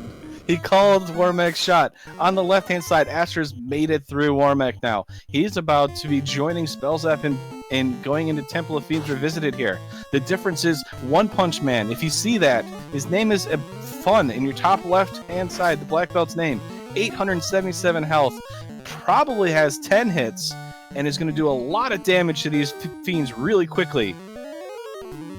The train has started. And as you can see at Cece's side of things, she also has the same thing as Asher. A 42 black belt. The train is starting to chug along. Spellzap's lead is dwindling. It took a bad fight. That's what Spellzap got, unfortunately.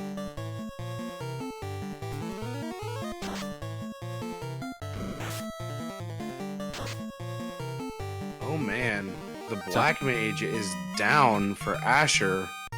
I mean, 13 hits for 1,052. and that's exactly what the black belt does right there. As long as you get a fast off, a black belt will do a lot of damage because of the really high crit chance and the amount of hits that it can do.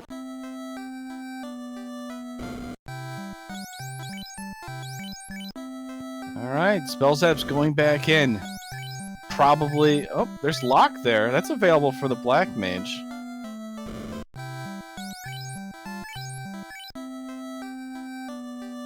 Welcome, MG Weirdo, to this. Spellzap, for a little update for everybody, is in the lead, has wiped to Hamet 2. Highly evasive. Has nuke. Has nuclear. Has crack. So Hamet's probably the gatekeeper as of right now. Kraken didn't really show a whole lot in Temple Fiends Revisited. Carry 2 had nuclear. I can confirm she is the gatekeeper. The Queen of Dragons is the gatekeeper.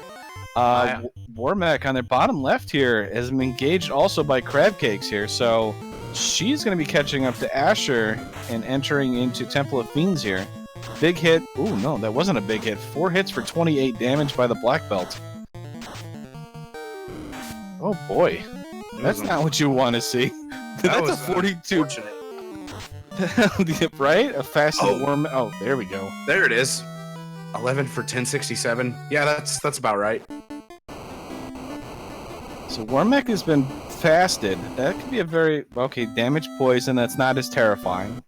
If Warmek would have attacked the black belt, it could have been disastrous. She's through. Look at that. Level 44. Spellzap needs to go, go, go. I'm gonna keep mentioning this. The choo-choo train that is behind him, Asher and Crab Cakes, are coming in hot. Yeah, they are both going to be coming in very quickly. Now, one thing that's important here, Spellzap has promoted. So what does that allow? Asher's Red Mage does not have access to Cure 4 and Life. Or Heal 3 and Life 2. Because that is available to a Red Wizard, not to a Red Mage.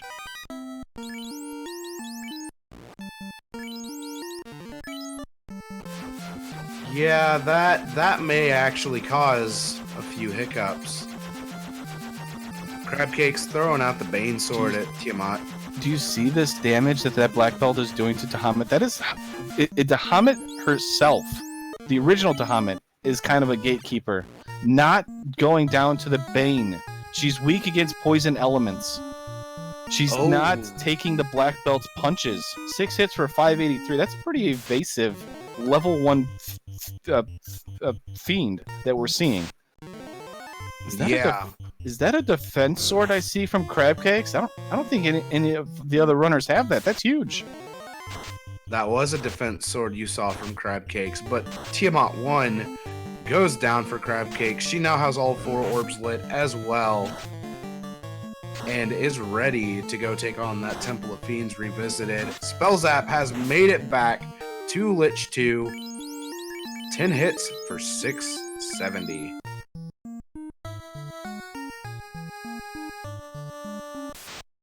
Followed up with 8 hits for 440, taking Lich 2 down. Losing 2 warriors in the process, though. You know what the greatest part about this entire thing, Sonny? They have to go through a maze to get to Temple of Fiends Revisited. That is the best thing about all of this, indeed. It's just so funny because we're on Halloween and they literally have to go through like a corn maze of horrors to get to the end game. And Asher has entered Topher at 135.14. Oh, guess who's right behind Asher? Crab Cakes, the reigning spring tournament champion.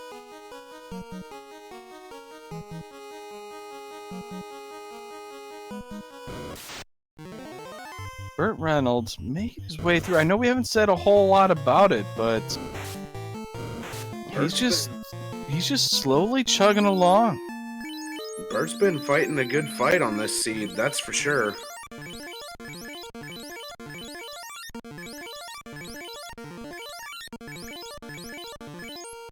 I've raced against Bert a couple of times myself, and once he figures things out, he gets going pretty quick.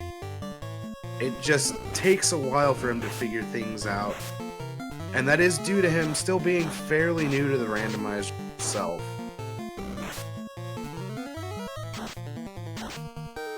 Exactly. And that's just something that, the vets have over the newer players. But that's something, though, that the vets are more than willing to, show or teach them, too.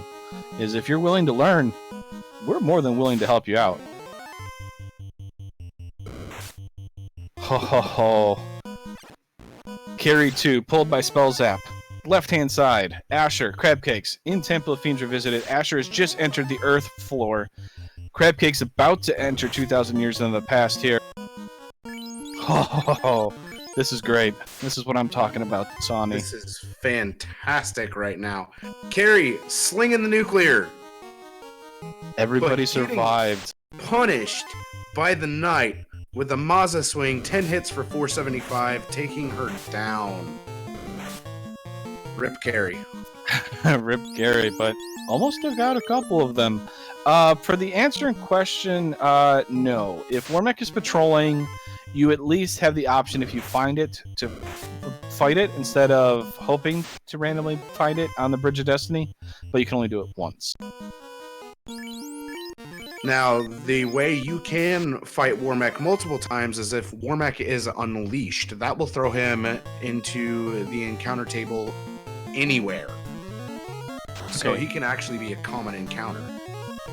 This is Halloween. You don't have to terrify people that much, okay? Warmech Unleashed, nobody's ready for. What do you mean? I'm always ready for it. Poor Lich 2. 20 hits, 2,000 damage from Asher's Black Belt. Bye-bye, Lich 2. Fare thee well, Lich 2. You got disrespected hard.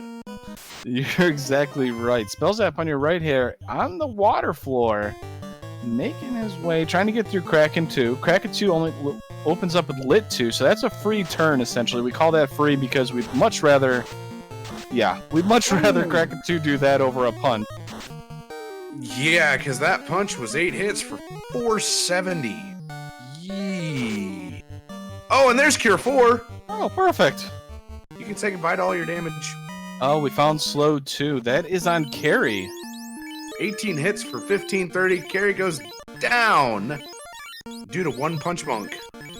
And Crab Cakes decides to one-up Asher, 19 hits for 2,300 damage. So for a split second there, we had Kraken 2 pulled, Carry 2 pulled, and Lich 2 pulled. And Crackpick says, any damage that you can do with your black belt, I can do more. And yeah, the poor Lich 2 is literally a punching bag. Alright, Spell Zap, about to be back at the Gatekeeper herself, Tiamat 2. This is going to be a huge fight, and I know I've already said this, but this is big because Spell Zap has to do a lot of the prep work to be able to kill the Tiamat, or Tiamat. Asher and Crabpigs won't have to do nearly as much as long as they get those locks out. Yeah, because her health pool is pretty darn big. Oh, Kraken just destroys poor Asher's Black Mage. Look at that, 1,300 on Kraken on the first hit. Rip time. Time will be missed. Immediately going for the Quad X after that hit, but 10 hits for 1065 takes down Kraken. It's catching up. Whoa, water floor, crab cakes. Uh-oh, we have lobsters. Oh no, we have Death Touch.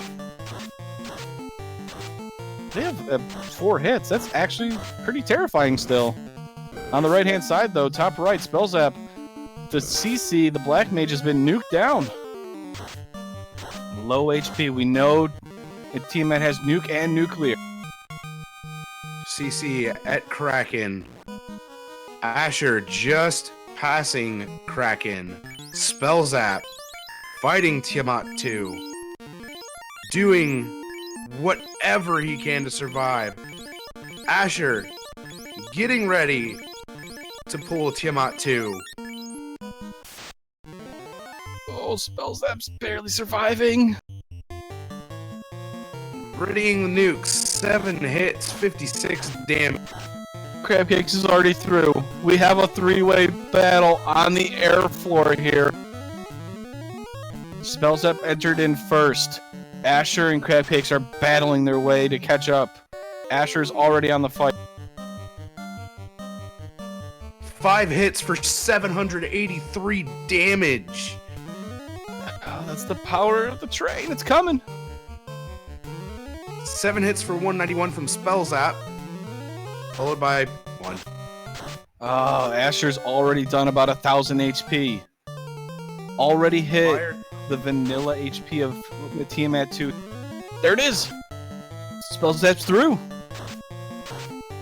So, would you like to know how much HP she actually had? I would here in a second here. Asher's battling his way through. Should be done right about now. Quad Axe finish. There it is. Erased. Crabcakes right behind Spell Zap and Asher here. This is going to be a battle to the finish here, folks. 3 ways going into chaos fights. Spell Zap preparing.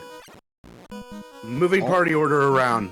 Talking to Garland the last time. Only has 3 members alive. This is a chaos fight. Using the Bread Mage. I love it. Fasting the Knight and then having the Knight ruse itself. Chaos throws a punch and misses. Just with ruse itself. Ooh, is this a weak? Is this a punch-happy chaos? Asher's pulled him. Asher has pulled Chaos as well. This is going to be a battle to see who can defeat Chaos first. Spell Zap throws out an attack. Hits for 383. Invis 2 coming out from Asher. Black Belt hitting 3 hits, 424. Lock 2 going out. Spell Zap still doing what he can to be able to get as much damage out as possible. 3 hits, 355 with the Vorpal. I was gonna say, that's a Vorpal, you're right. Tempers going out on the Black Belt on Asher's side. Ruse going out on the Red Mage. Invis 2 coming out again from the White Mage. And Spell Zap's throwing out Bane. I think it was a misclick. Ooh, that nuke went through the magic defense. Look at those hits. 4 hits for 676 from Asher. 3 hits, 424 for crits. Spell Zap is down to just the Knight.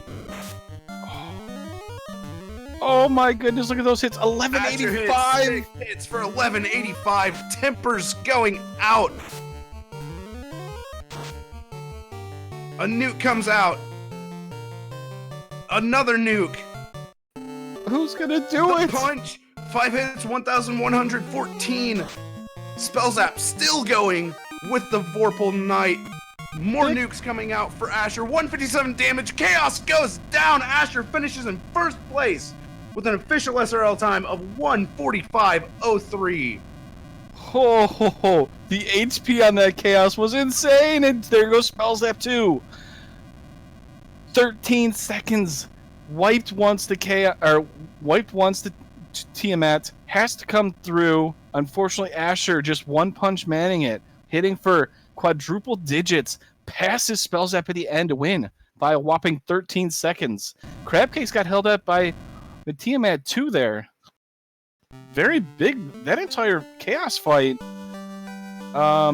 She didn't it defeat the Tiamat 2 there, so the Tiamat 2 was a very big pain in her side there, a thorn in her side. Very much so, and I actually had to pause so I could get a breath. I don't blame you, though, because, I mean, you've seen it. On the left-hand side, Asher just punching away, you know.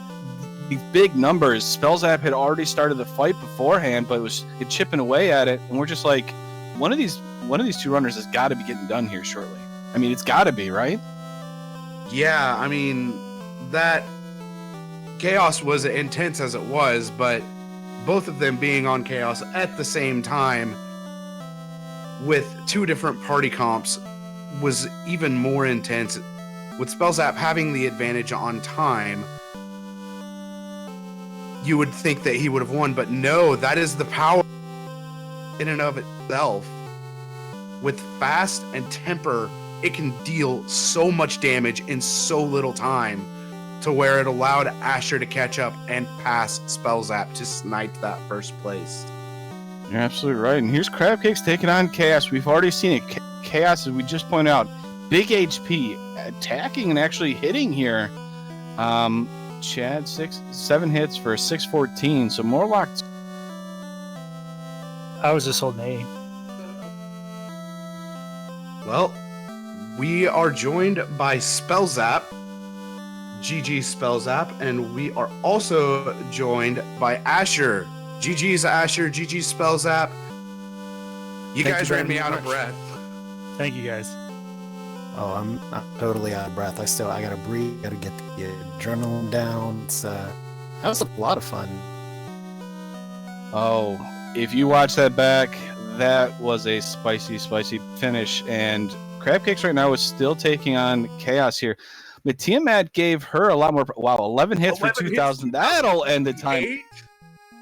That'll definitely end the time loop there. So GG to Crabcakes there. Nice way to finish it out. So Asher, you and Crabcakes were essentially chasing after Spell Zap. You were ahead of CC by a floor. Difference was you made it through Tiamat way quicker than everybody else. And the One Punch Man that is the black belt was the deciding factor there. You didn't have to prep as much as Spell Zap had to. Yeah, I was very glad I had the power gauntlet, but I didn't even end up using it because, well, I don't know. When I was fighting Tiamat, I just thought, get through. I barely even remember the fight, so I'm glad I got lucky to get through there. But yeah, One Punch Man saves the day, especially on 300% clamp. Spell Zap for you, I mean, you played as well as you could. I mean, we saw the katana usage, we saw the Masa usage, you know, we've seen you trying to conserve your spell charges through a pretty, you know, intense Temple of Fiends there, because you had to use your Cure 4s because there was just enough nuclears. You had to revive people because of, you know, high damaging Fiends. I mean, yeah, it was I threw the kitchen sink at it. Came up a little short, but and honestly, like I didn't deserve to win that one. I got bailed out so hard by the canoe. In basically halfway through Sky 3, I remembered that I needed more items. I was like, oh, I should probably open some of these chests, huh? So I got lucky that I made it that far, and I have to go back for all the places I skipped. But I'm glad we put on a good show, and that was a lot of fun running through Topher. That was, a Topher that gets your blood going, that sort of thing. I'm glad that Chaos only had punches. Yeah, Chaos was very, very punchy this time around. I think I underestimated her the second time through. Really focused up on what the problem was, which was spells, and I put the knight up front, started getting the locks out, and tried to push past her. Barely managed to get past her with my life 2 charges, so just gave her enough respect the second time through. I tried to get to 35 on the fighter just so I could have more swings with the Moss Moon. The second way through with the sort of like weird 2-man grind I was doing, but I'm sure you could see the Asher train coming in the background while I was doing that. I pointed that out. I said, he's in there, he's doing it, and then you wiped, and then I was like, okay, guys, the choo-choo train.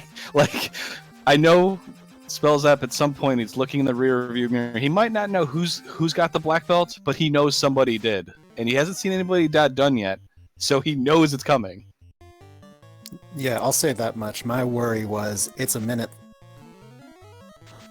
Nobody's done. It's an hour 30, and all of the 4 fiends are close to the surface. Cube's not required. Rod is not required, and nobody's not done.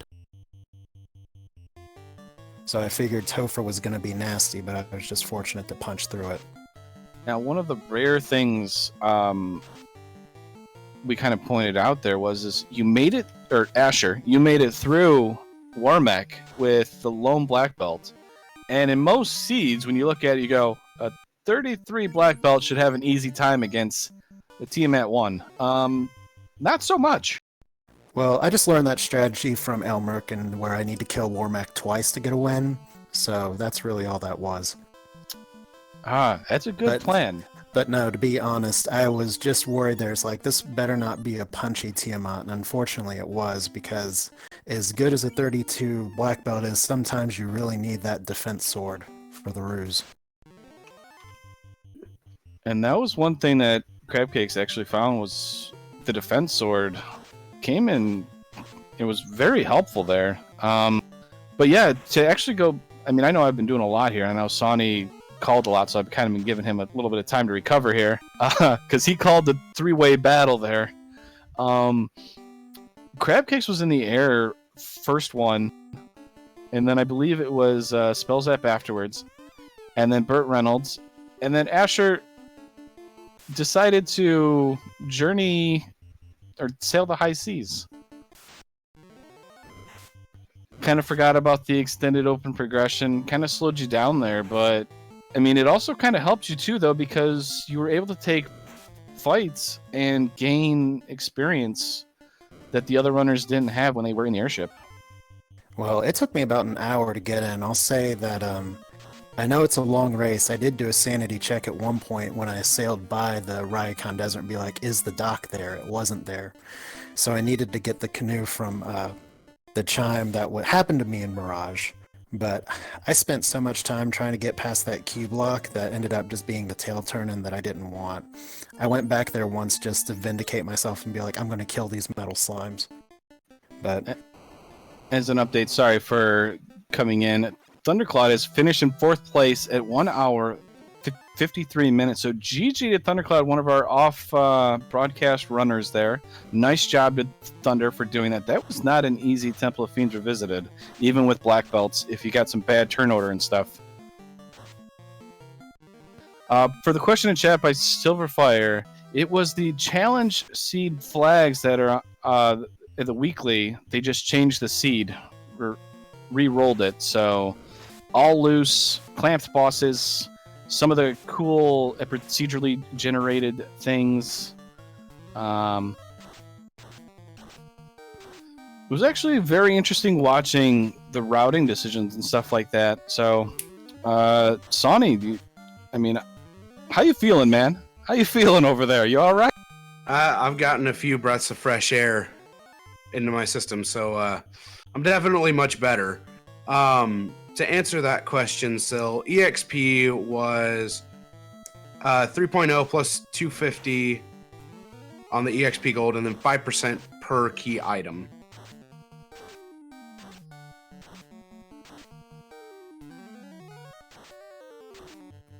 Yeah, it wasn't too bad at all.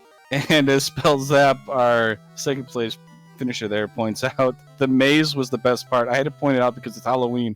You guys had to go through a maze to get to Temple Fiends Revisited before you could go into the endgame. I thought it was just kind of fitting for Halloween. Yeah, my Dragon Warrior randomizer practice that I've done recently came in handy there. I was like, oh good, it's the overworld. Let me just see. I think my note was literally right, down, right, down. And then I killed Garland and died on the way out. Oh no! That was the first thing I found. I was like, let's do this, why not? But that was a nice, scary surprise. I'm going to give one more update here from our off broadcast runners here. Zenobian finished at 1 hour, 55 minutes, and 13 seconds. And I'm definitely going to give it over to Sonny Wrath because you deserve it. I mean, now that you guys have gotten through that nasty chaos, the just destructive Tiamat, how do you guys feel? I feel pretty good. I thought I made some early mistakes that I was able to recover from. And I mean, I think I was fortunate where I missed a lot in Temple of Fiends that hit some other people, but sometimes you just have to put yourself in a position to take advantage of the luck that you get. And tonight was my night. How about you, Spells Up? Sorry, what was the whole question again? Now that you guys are done, have killed that nasty chaos and that very destructive Tiamat, and you've had a bit of time to talk about the play and some of the decisions, how do you feel overall?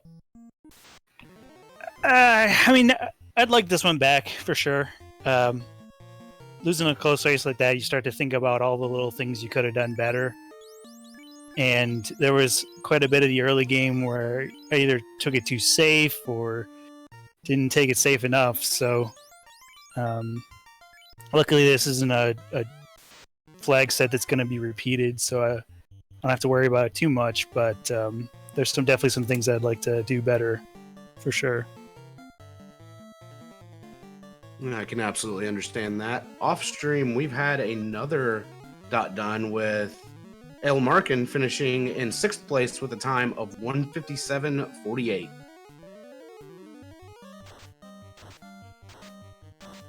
I mean, so far, that's what, 13 minutes? About 12 minutes in between 1st and 6th place. So, I mean, that's a pretty close race for something like this. You know, it's a couple wipes in Topher, and that's a difference. It's a very packed group, but for some of the newer players who might be watching, one of the things that you learn as you do more floor entrance town shuffle is that it's not that scary. What you really need to find is your 4 fiends. You need to find whatever items or chests you can get, and you really just need to find the key and the loot, because those are the only things you need, and that kind of simplifies the overworld map. There's not a lot of things you have to check, you just have to be smart with your checks. So that means that even though it feels like a flag set where there's no incentivized locations, it's scary. This could be 3 hours, who knows? And this level 1 magic was not the best. It wasn't awful, but it wasn't the best. Once you gain traction, you can really, really go fast. And that's a good point here. As a black belt here, wielding the Masa swing. I know we kind of missed it here, but Burt Reynolds is through Warmech, probably one of the cleaner battles outside of a high-level black belt just wrecking him. Okay. That's good for Burt Reynolds. He's now through. The Masa-wielding black belt did work. That's actually very impressive there. So we're about to take on the Tiamat 1 in the bottom right screen here.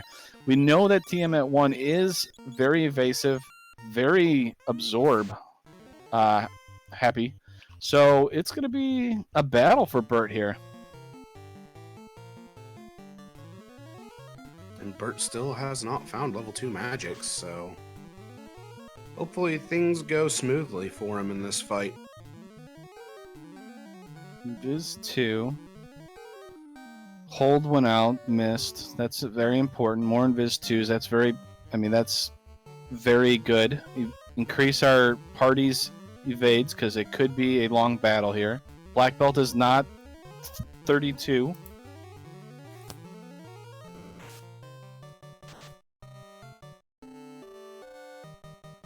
Teammate swings 1 hit, so this is good. Oh, 7 hits for 492. Okay, this is looking pretty positive for him, huh, Sonny? It is. I do think he has a very good chance of making more Invis. As well as I saw another temper queued up, but 9 hits for 649. Not quite enough to take her down, but it's very close.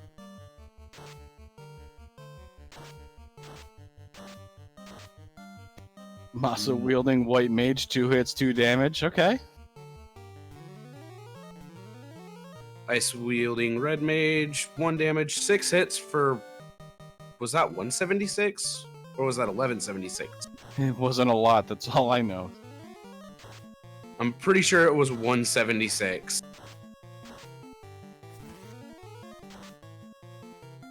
Sleep coming out from Tia, trying to cause any of these warriors to be drowsy. Fade for 234, and punches for 345. I mean, as you can see, anybody that is witnessing here, Tiamat 1 is not easy. Finally taken down. So that's an orb lit for Burt Reynolds here. His first orb, and it's probably the hardest one to light too because you have to go through Warmech. So it all goes downhill from here for you, Burt. It's all much easier until you get the Temple of Fiends revisited. Unless you go in with a 42 black belt. Just be careful of lobsters with the death touch. Spells Up, I know you're in here. Your first attempt to actually go after Kraken won there. You were almost there, and the lobsters ended your epic journey through the sea shrine. Yeah, the death touch lobsters. I got those a few times.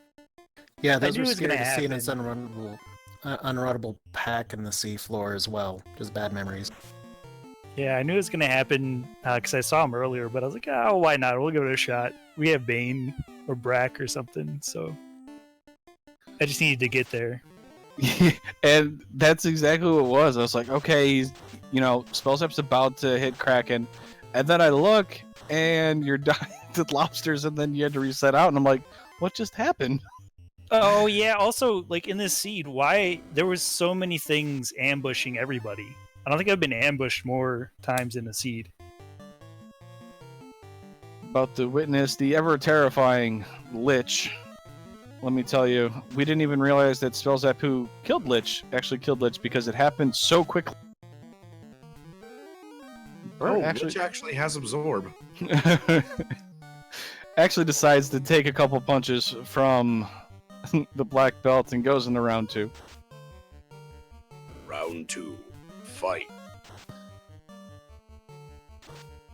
Fade for 158. That's a mediocre fade. I just imagine Lich saying, "Oh, that's a nice attack," or the physical attack you did, and then tried to mimic it and did like a whopping 38 damage. Like, yeah, Lich, you're not gonna do as much as the black belt. It's cool though. So that's 2 orbs lit for Burt Reynolds and he has the key. He has the loot. Just has to find the fiends. I believe he's got to go north, and that is where the Fiend is at. Oh no, nope, he's going the right way. It is south. That's right, because Yep. this is the location that leads into Care. Oh, by the way, Spells app, I'm returning something to you from last night. You are my hero for running ninja. Good, thank you. I saw your. God, what was it that happened that I said?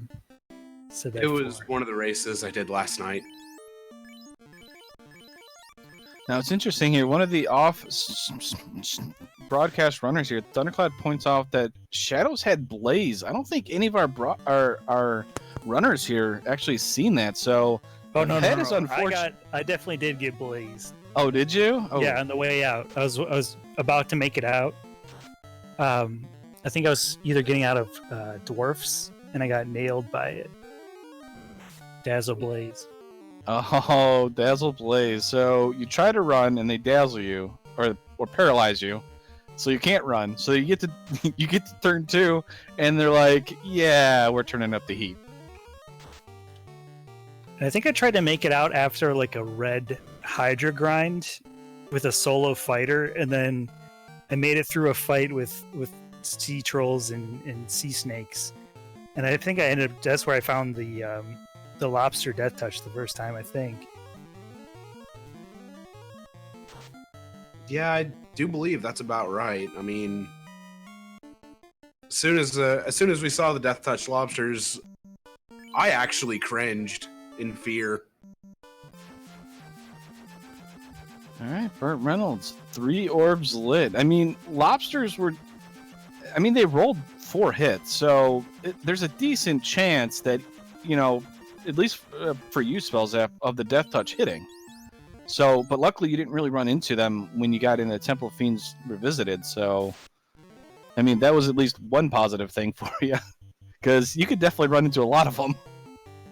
Oh, hey. Yeah, speaking of lobsters. Hi, lobsters. Please be nice. It's celebrity power right there. Lobsters, it didn't even attack. Was too busy asking for autographs.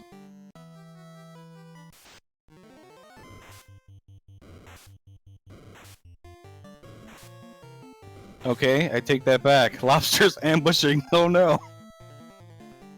Wow, nobody. Wait, I don't want a commentator's curse. I was about This to is say, all you saw. don't say anything.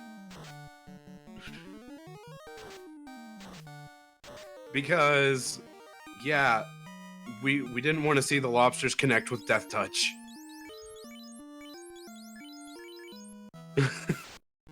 I was trying so hard not to say anything as well. Oh no, I may have jinxed it already. Unrunnables too, perfect.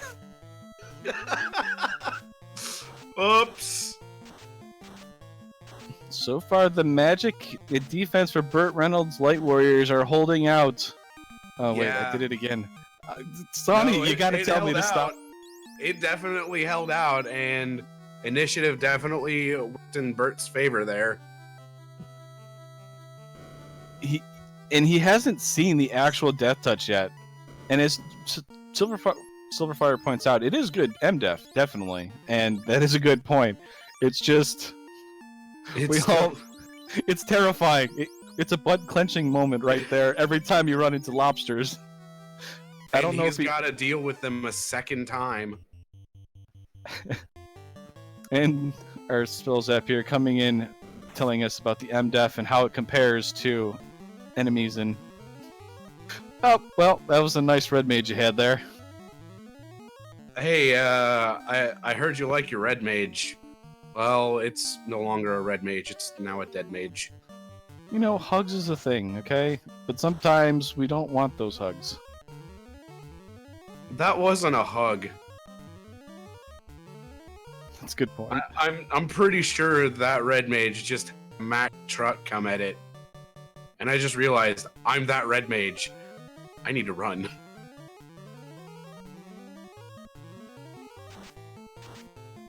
And Viz 2's there, so, you know, Kraken not going to be nearly... Oh, no. Okay, that's okay, though. We can fast up our black belt here. No, you need more... The slow actually hit on that black belt, which means not going to be... Yeah, see, now it's down to 6 hits, and it would have been 12. But fades are coming out as well.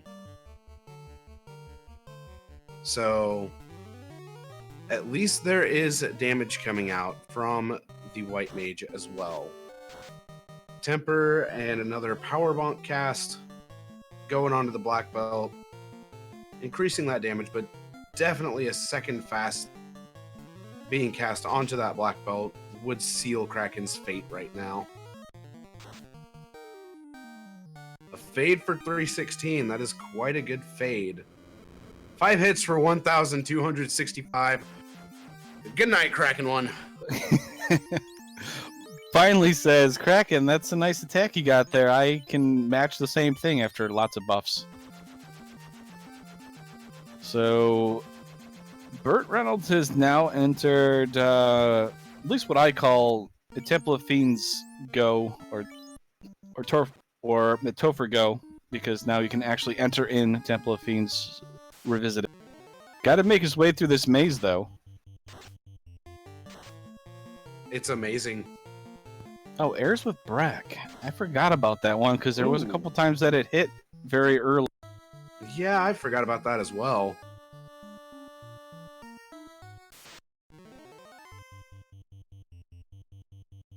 Look at Bert, just making through this maze. Says, it's no problem. Unless he hits a dead end, and then I'll just kind of laugh because, okay, I'm done. Like that? I mean, you didn't really curse it, but at the same time you did, and then you just went right along with it. I think he did that on purpose. I think he's listening in and noticed that I was saying that and did that to me. I'm on to you, Burt Reynolds. I know he didn't listen in, but it just looked like it there for a second. It definitely did. Uh-oh. That is not something anybody wants to see there. Oh, 8 bad men. That's bad, man. Why does that make me laugh every time? That high-level black belt just getting destroyed. Chipped down. Those heal potions are used very early. That's the worst part about the bad men. There's so many of them, and they just waste your heal potions early. It's because they're bad. Man. Exactly. Oh no, back to back of them. Oh, and we have an update here. Another off-broadcast runner, Lord Fizzlebeef, 7th place. Comes in at 2 hours and 12 minutes and 56 seconds. GG to you, Lord Fizzlebeef.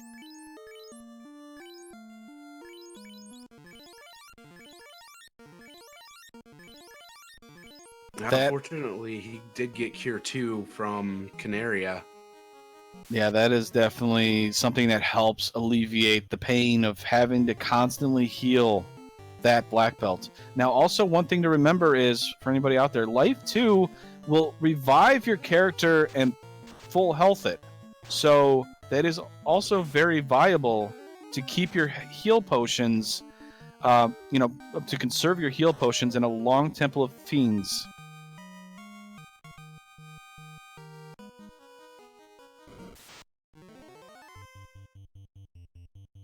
It is essentially the ultimate heal spell. And those man cats. Ugh. At least they're not catmen. They're man cats.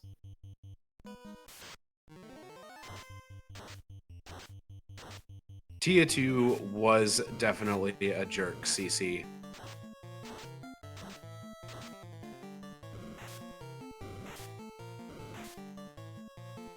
Wow. Oh, look. Ambushing Frost Wolves and Frost Giants. Perfect.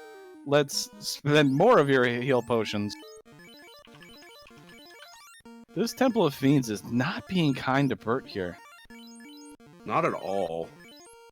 Like, it's not even the fiends that's the issue right now. It's the encounters leading up to it, and this is why we will always say Temple of Fiends Revisited is the great equalizer.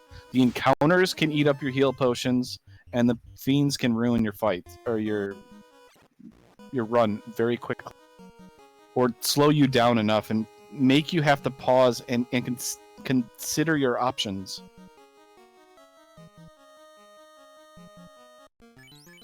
Getting the hero run on Lich's floor, running straight to Lich without getting any encounters.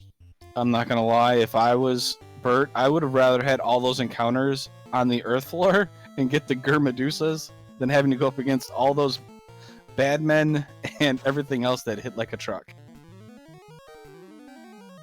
I absolutely agree. 4 hits for 147 from the Mazawiel Red Mage, which is nice, but that 11 hits for 757, dealing some massive damage.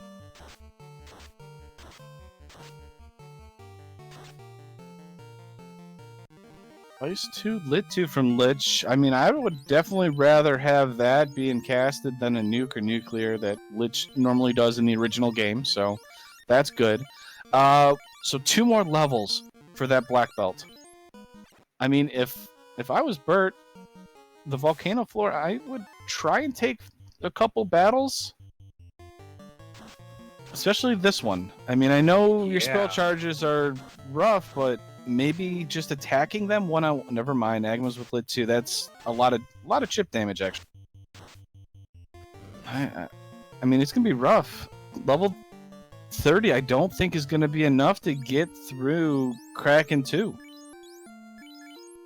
I'm not even worried about it getting through Kraken 2, because I do think it'll get through Kraken 2, but I definitely don't think it will get through Tia 2. Yes, Lord Fizzlebeef. Burt Reynolds' black belt is level 30 right now.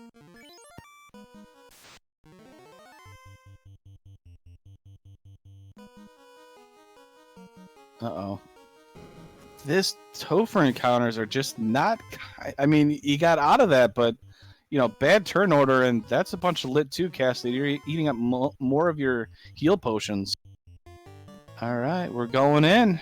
Going in on the fight against Carrie. Unfortunately, Asher never did find Provoco, which was in on-rack, to be able to obtain Nuke. But Invis 2s are going out, Power Bonk going out. 5 hits onto Black Mage. Womp womp. The poor Black Mage always gets picked on. Okay, Carrie misses with slow 2. That's good. Carrie 2, I believe, was nuclear. Had nuclear too, or nuclear also. So the longer you play with Carrie 2, the more possibilities of seeing some dangerous stuff here. We know Kraken 2 had Cure 4. We didn't really see a whole lot from Carrie, but like I said, it does have nuclear. So far, And Carrie's playing nice, just attacking. Bert has hit the point where Carrie cannot hit anymore. Has thrown a few more power bonks on and gets a little bit of damage, but does take Carrie down. That was very well played by Bert. I mean, I know he had to spend some charges and stuff like that. We're gonna see here because Kraken 2, as he's about to take on Unrunnables, Lobsters, and stuff like that. But the ultimate test are these next 2 Fiends and a very endurance-happy battle against Chaos that is huge. Very, very much so.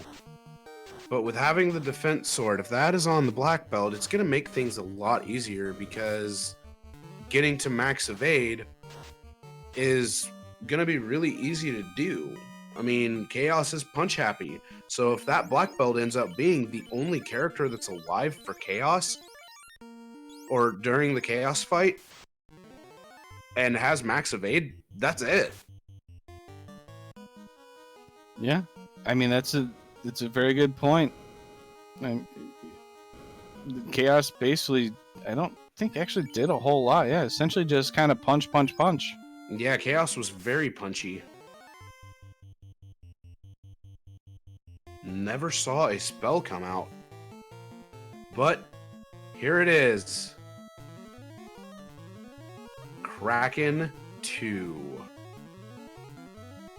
That black belt is 31, one level away from being able to have 8 punches. Sonirath has already pointed out that once a black belt hits 32, that is when it's basically a brand new black belt. Becomes a lot better. Alright, we have no more level 1 white magic. We have wall, we have life 2 cast on that white mage. Not a whole lot going to be able to do for that white mage. Power bonk goes out. I saw a temper was queued up. That goes out. Lit 2 from Kraken. It is a free round. Wall going up onto the black belt. Just in case things go awry. More tempers going to be put onto the black belt. Cure 4 goes out from Kraken. A very free turn.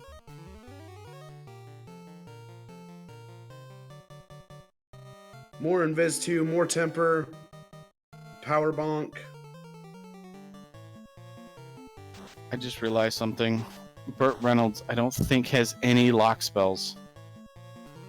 No, Burt does not. 6 hits for 570. Burt will be relying on crits.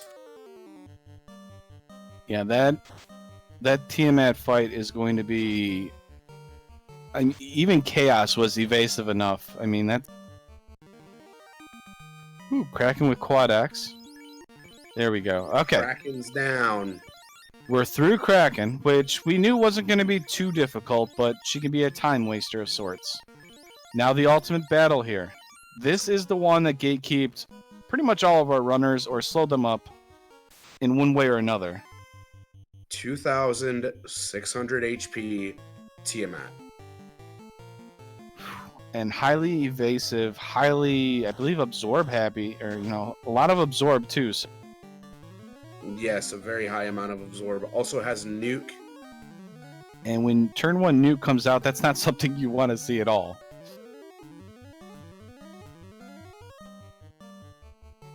This is going to be a fight. Alright, we have a couple Cure forecasters. That's important to be able to keep up our light warriors. Doesn't have heal 3 though. That's unfortunate, because that would have been nice to cast. Heal potion strats, I like it. Fire 3 coming out. Temper and Power Bonk. Cure 4 going out onto the black belt. Another Temper. Another Heal Quaff. Swing from the Red Wizard. Punches from the black belt. 4 hits for 593. That black belt. Look at that black belt just surviving with 8 HP, just hanging out. That black mage is looking pretty bad.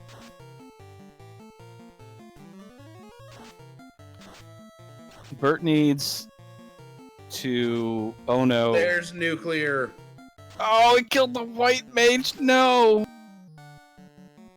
Hold A and pray. The swirl that's not elemental. Fire 3. Oh no. Tiamat is just going through all the spells. This is not good. That nuke is coming up soon. Thunder. There's thunder. Oh, 3 hits, big hit. 737. Oh, there's the miss. There's lit 2. This is it. No.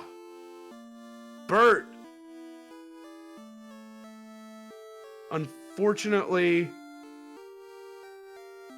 wipes to Tiamat 2.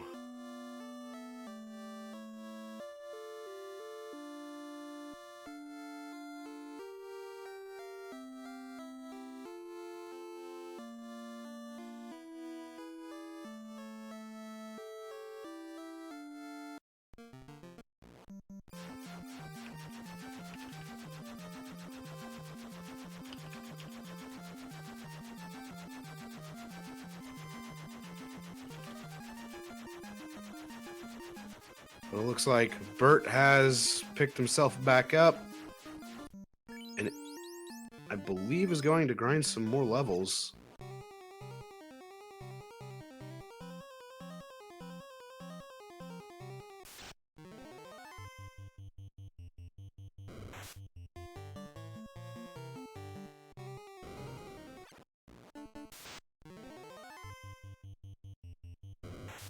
Yeah, I can agree. There's a couple trap tiles right here. He only needs a couple more levels. I mean, I would have really liked that if he had lock and stuff like that. One thing also to note, we have 2 runners left. We have Bert that's on here, and we also have Shofumaki that's racing still too. So this was a very, I mean, it was a lot of fun to watch, but so unforgiving. Yeah, this Topher has been a very unforgiving Topher.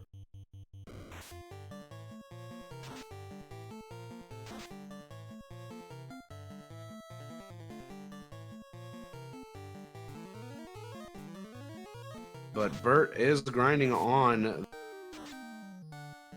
He's trying to punch through those iron goals, and I'm going to be completely honest with you. That is a rough way to try and do it. Yeah, it would make more sense to go after the iron goals instead of the, or not the iron goals, the rock goals instead of the iron goals. There we go. I mean, he's got nuke and fade, I think, right? Or no, he never He saw does not provoke, so he have doesn't nuke. have nuke. Oh, okay, but he has a fade though, so that will do it. Fade will do enough damage.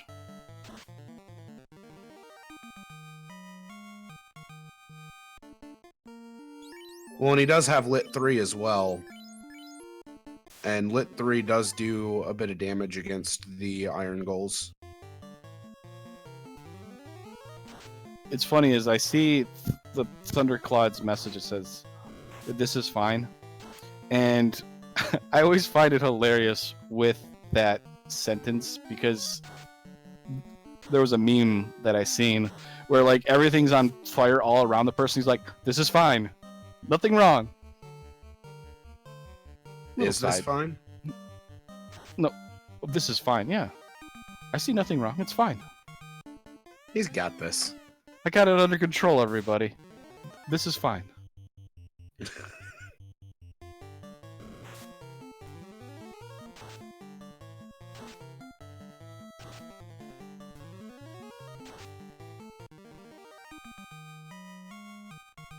Throwing out all the damage. Trying to get to that level 32.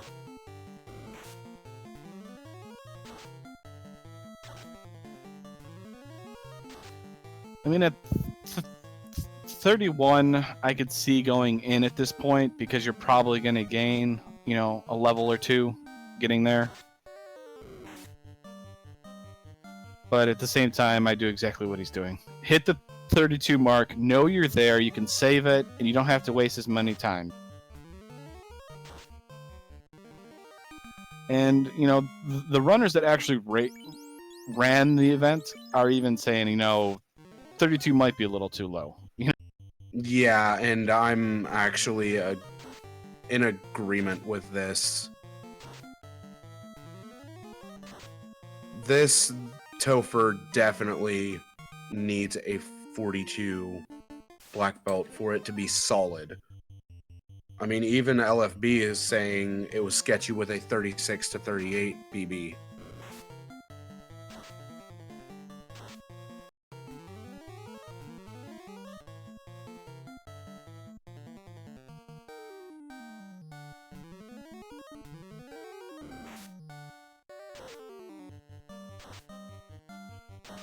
Well, I guess it's best time, I guess, to kind of, you know, appreciate everybody out there that came by and watched us and listened to you and I commentate there, Sonny. My name is Dang Wu. As I pointed out, Sonny Rath is my broadcast partner. Our trackers today was Danny3883. You probably heard her a lot because she does a lot of our tracking, helps out.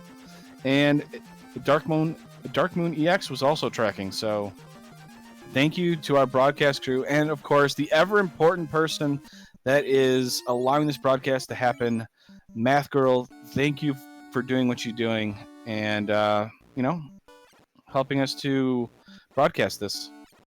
Yes, thank you so much for doing the restream, Math Girl, and thank you, Dang, for doing commentary with me. And as always, with Danny and Darkmoon, thank you both so much. The tracking job is one that I feel like people don't thank for enough. Tracking in flag sets like these is extremely difficult, and both of them have just blasted this one out of the park with their tracking. I would say something, and it was wrong, and they'd be like, yelling at me, dang, that was wrong information. I'm like, I'm so sorry. Okay, let me change that to the fans, because I'm doing a disservice. So, yeah, it's great, because they're doing exactly what they're supposed to, keeping us on our toes and making sure that we're giving the right information out.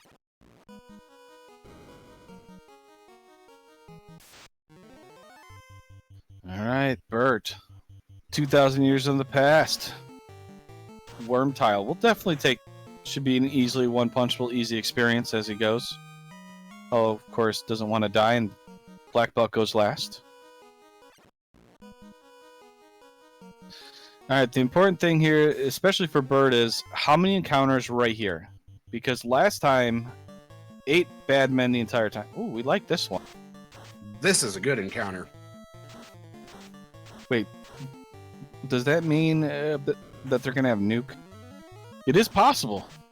It's very possible that these will have nuke. I mean, we haven't seen it on any of the common enemies, and there is one in the pool. But Bert managed to get through it. I mean, I figured with his bad luck, there was already with the encounters in here that's what would have happened.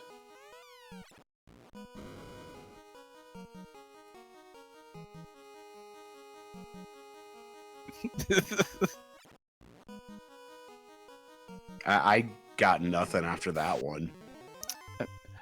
I didn't see anything. I was paying attention to Chofumaki over here that had finished with a time of 2 hours and 29 minutes and 52 seconds. If you want a person that runs a lot of these kind of flags, Cho is definitely one of them. But he'll even run it up to clamped with 500% enemies, so... And that's where the game gets hard.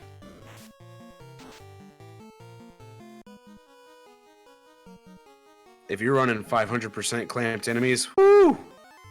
You better be ready for some enemies that feel like bosses. Can you imagine trying to take on a purple worm?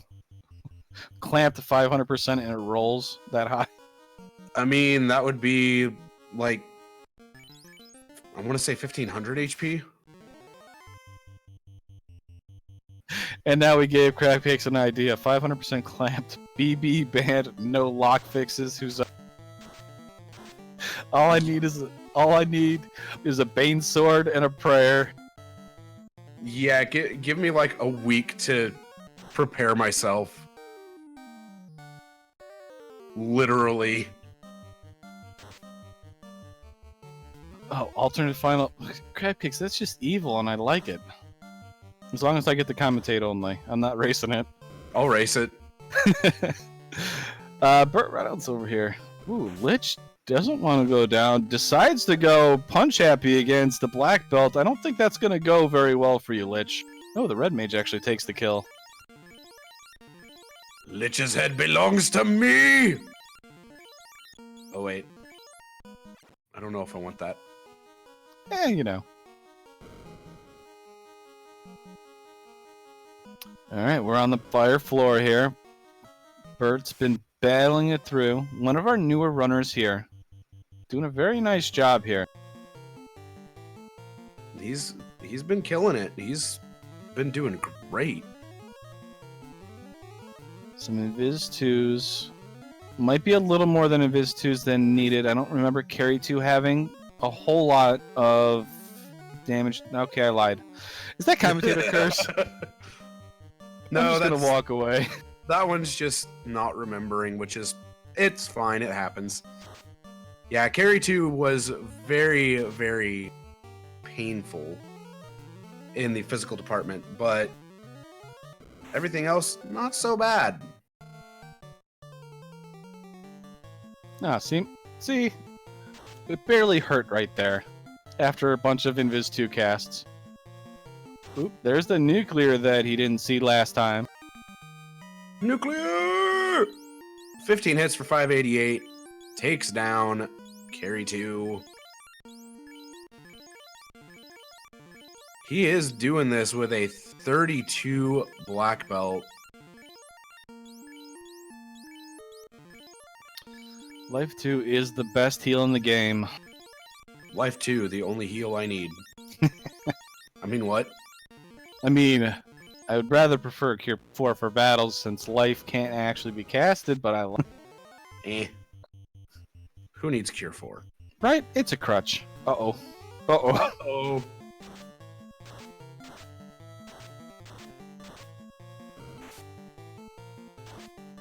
Yeah, it just does nothing. We're Oh my gonna- god, Asher, we're gonna need more butter. Wow, surprisingly good turn order. Only one lobster attacked. Didn't death touch, so that's okay. But we still have a long seafloor to get through. Hey! I feel like I'm commentating curse. I'm just saying. Nah, because he's on the same part of the encounter table he was the first time he entered. So these encounters are going to happen regardless. But that Thor hammer putting in some great work.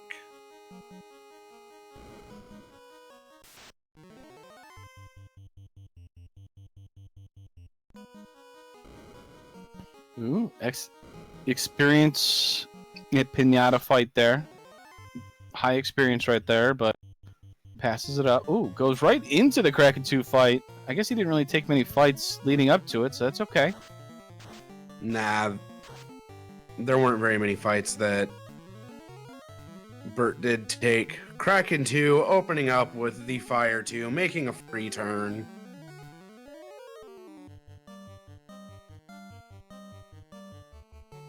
Life is easy. Temper going out onto the black belt, as well as a power bonk use. Masa swing. I love it. Oh! Bye, Papa. Oh, the poor black belt, no matter where he is getting one shot. 6 hits for 468. Decent amount of damage coming out from the black belt.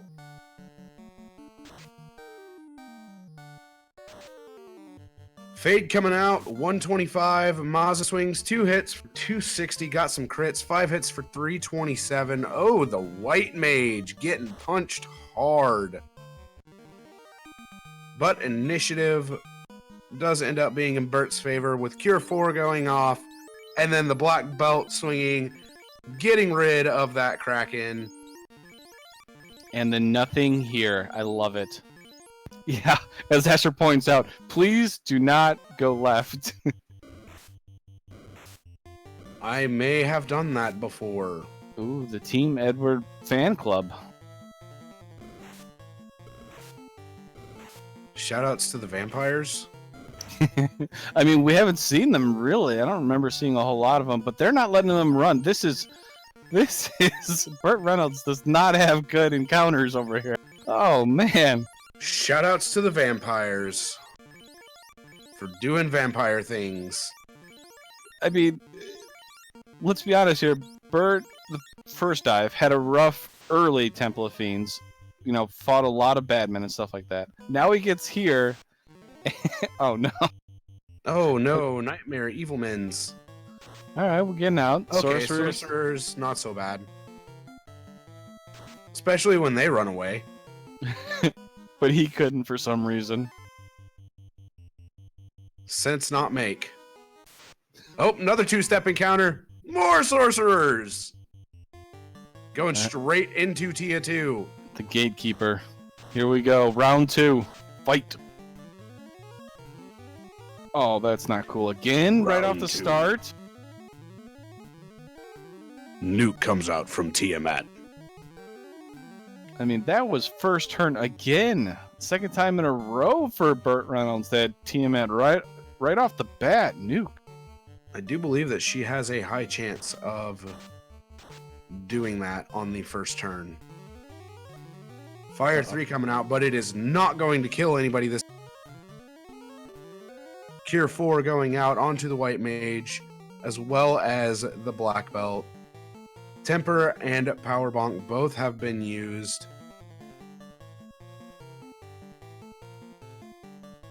All right, we're looking better. I mean, but I believe Tiamat had a nuclear. Yeah, so if she casts a nuclear, red mage is now in danger. The black mage is going down for sure. One hit.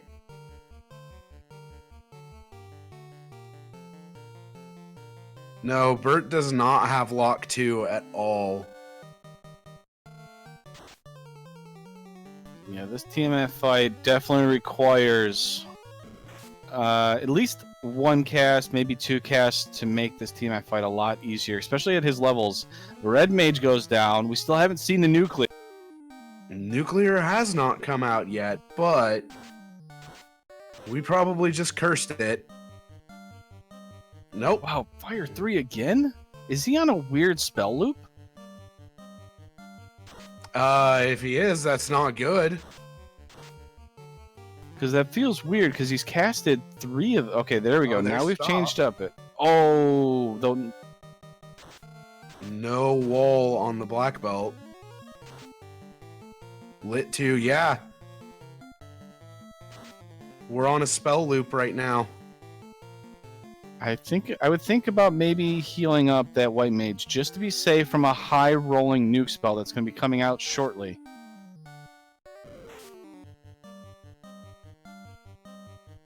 Two hits for 718.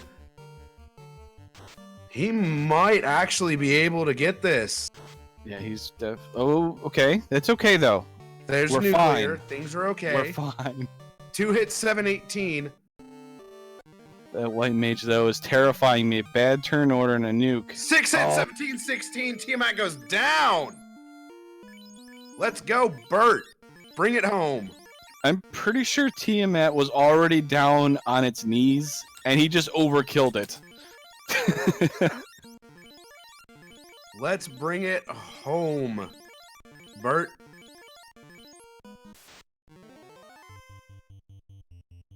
The old cannonball run coming through, just to be graced by, you know, an unrunnable. Sounds about right for... You're just like, oh yeah, there we go, and then unrunnable shows up and it's like, oh hey, what's up? And you're just like, oh. And that's the important thing there. For a newer runner, he made sure after defeating Tiamat... Oh, no. I mean, that's fine as long as the white mage doesn't die, because you can cast a life too. He healed up before moving after killing the Fiend, and he got this fight, and he would have been in trouble had he moved.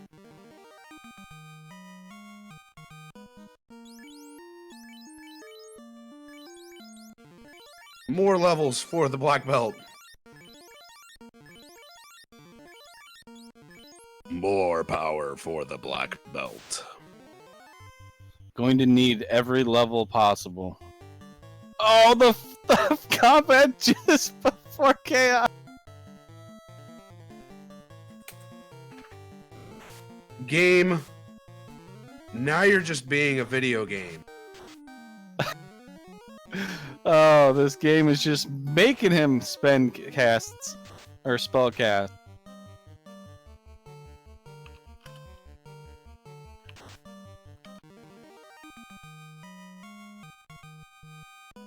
But Alright. making it through that time without anybody dying.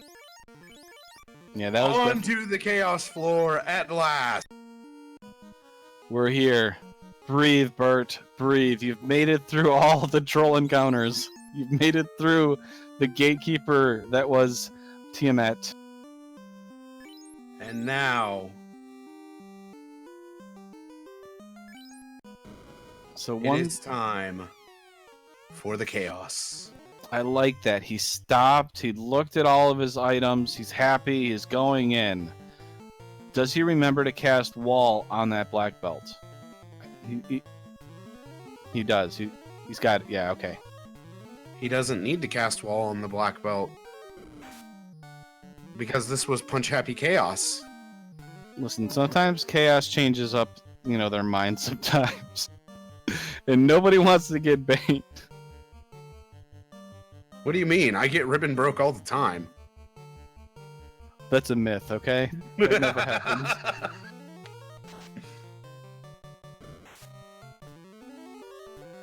That's a myth.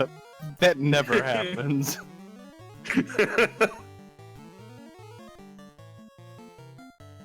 So Chaos has gotten a couple punches in, done a little bit of damage. The Red Mage down to 180 HP.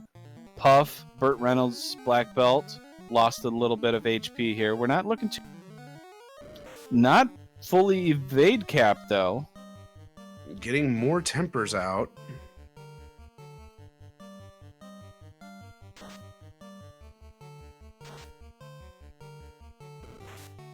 Masa swing for 1 damage. Okay. So, wow. 7 Okay. hits for 1,384. He is out of Cure 4 charges. Fade for 128.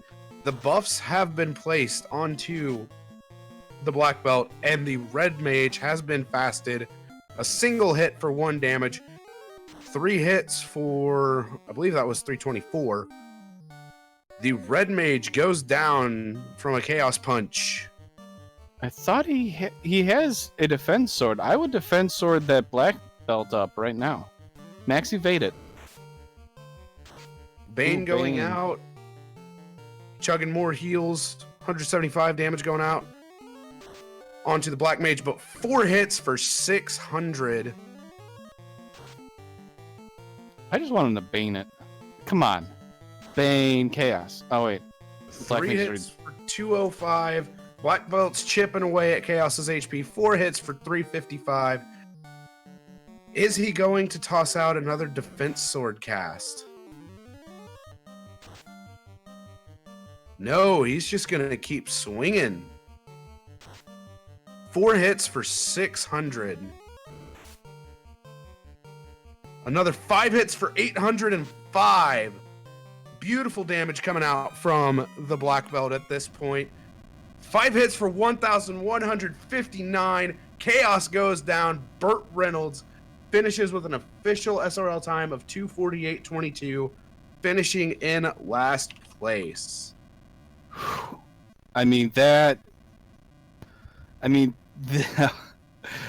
Going up against Chaos like that was so punch happy. And it was like a Rocky fight, essentially. They're just trading blows back and forth, and Burt won there. I liked it. Shoutouts to quaffing strats.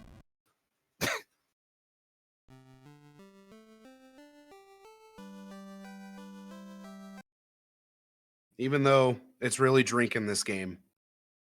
Oh, that was great.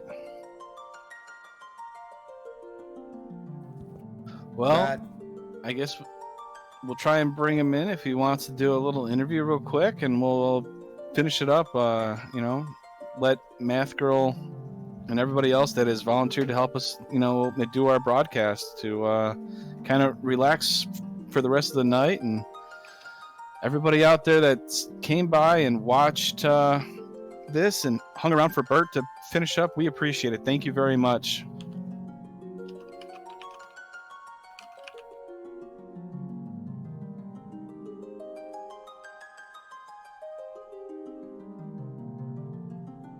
Oh man, what a seed, though.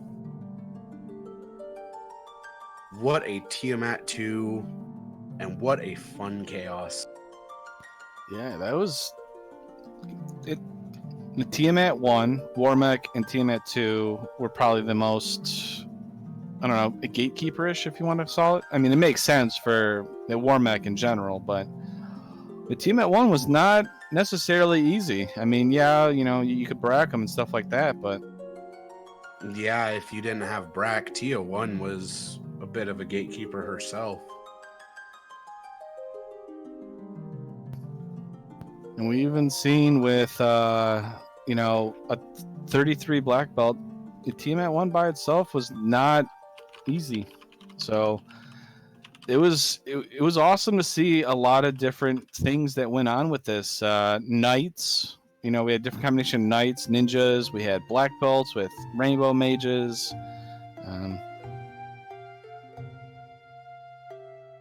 We're just about to pull in Burt Reynolds here and get him into the broadcast booth, because I'm sure he is adrenaline pumping, obviously, because of some crazy fights that he had in general, but then going blow for blow against a chaos that was massive. That was a battle for the ages. And speaking of Burt Reynolds, Burt, how you doing? How you feeling? And have you calmed down a little bit? That was quite a tough seed. I wasn't prepared for that. I'm gonna sleep well tonight after that. I mean, that's fair enough, but you did awesome. I mean, you just kept chugging along, and you did exactly what needed to do, and you didn't. I mean, as much as I noticed, I didn't see you get tilted or angry at it. You just kind of kept plugging along and did what needed to be done. Oh no, I've played much worse seeds than that one, but I didn't really find a good place to grind. Like I made a lot of little tiny mistakes along the way, and I don't think I was quite ready for the end game. I think my biggest problem as a player is I lose a lot in Topher. Yeah, Topher is the great equalizer, because it requires the conserving of your heal potions, reading the situation, adjusting. I mean, that's probably one of the bigger differences between the vets and a newer player like you. I mean, there's a difference between a Crab Cakes and myself in Topher, or some of the other really good runners like a Lord Fizzlebeef or Tyrannix is their ability to adjust to what's being tossed at them. Yeah, like I'm definitely the least experienced player in that run, and I mean, thanks for showing me on the stream. That was kind of fun. Yeah, Bert, this is Asher. I just want to say we were all cheering for you super hard in the Twitch chat, so just know that we got your back. Yeah, thanks, guys. I'm learning a lot. I mean, I've only been playing this game for like a month and a half, and I'm addicted, right? I'm pinging everyone to race it. Every time I got a free opportunity, I'm gonna be out there racing. And we appreciate that too, because as a newer runner, you're the new blood. You're the ones that make it a lot of fun for us too, that have already had gone through that and stuff like that. But watching you grow as a runner too is very fulfilling for even us, as commentators, because we'll watch you do this kind of seed or race, and then maybe a month from now we'll watch you do another similar race, and you're at the 2-hour mark, and we're like, wow, look at that growth as a runner. I mean, just being able to see the changes you make each day that you race, you're already jumping leaps and bounds very quickly too. Well, I think Meridian forfeited this race, so I didn't come in dead last. Yeah. He was passing out while driving around in the airship, to be honest, though. I mean... But yeah, you shouldn't sleep and fly. That's not good. Right? It was one of those cases where you don't try, when you're really tired of flying an airship, because then you might try and land on Gaia or something like that randomly. Been there, done that. But yeah, I mean, for you though, when you looked at this, so you went in at Temple of Fiends, right? And you went at it 30, and us, the commentators, and probably the runners and all that stuff like that, we looked at it. We said he's a little low. Yeah, and it kind of came. low. Yeah, but you came in with a 34 black belt, and you made it through.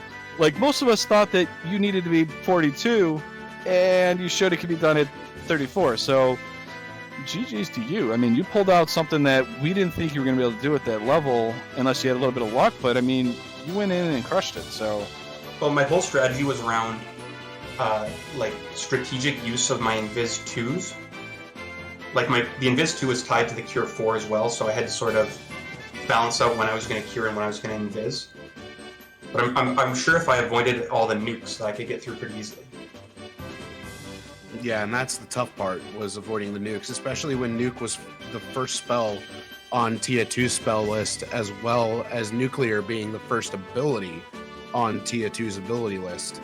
Yeah, because it was the nuclear that took me out in the first run, and I'm sure that if I had beaten Tia before she had used that skill, I might have been able to beat Chaos, like at level 32.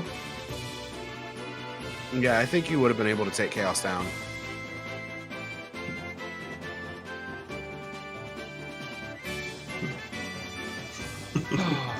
I mean, I'm sorry, Sonny. I'm still just.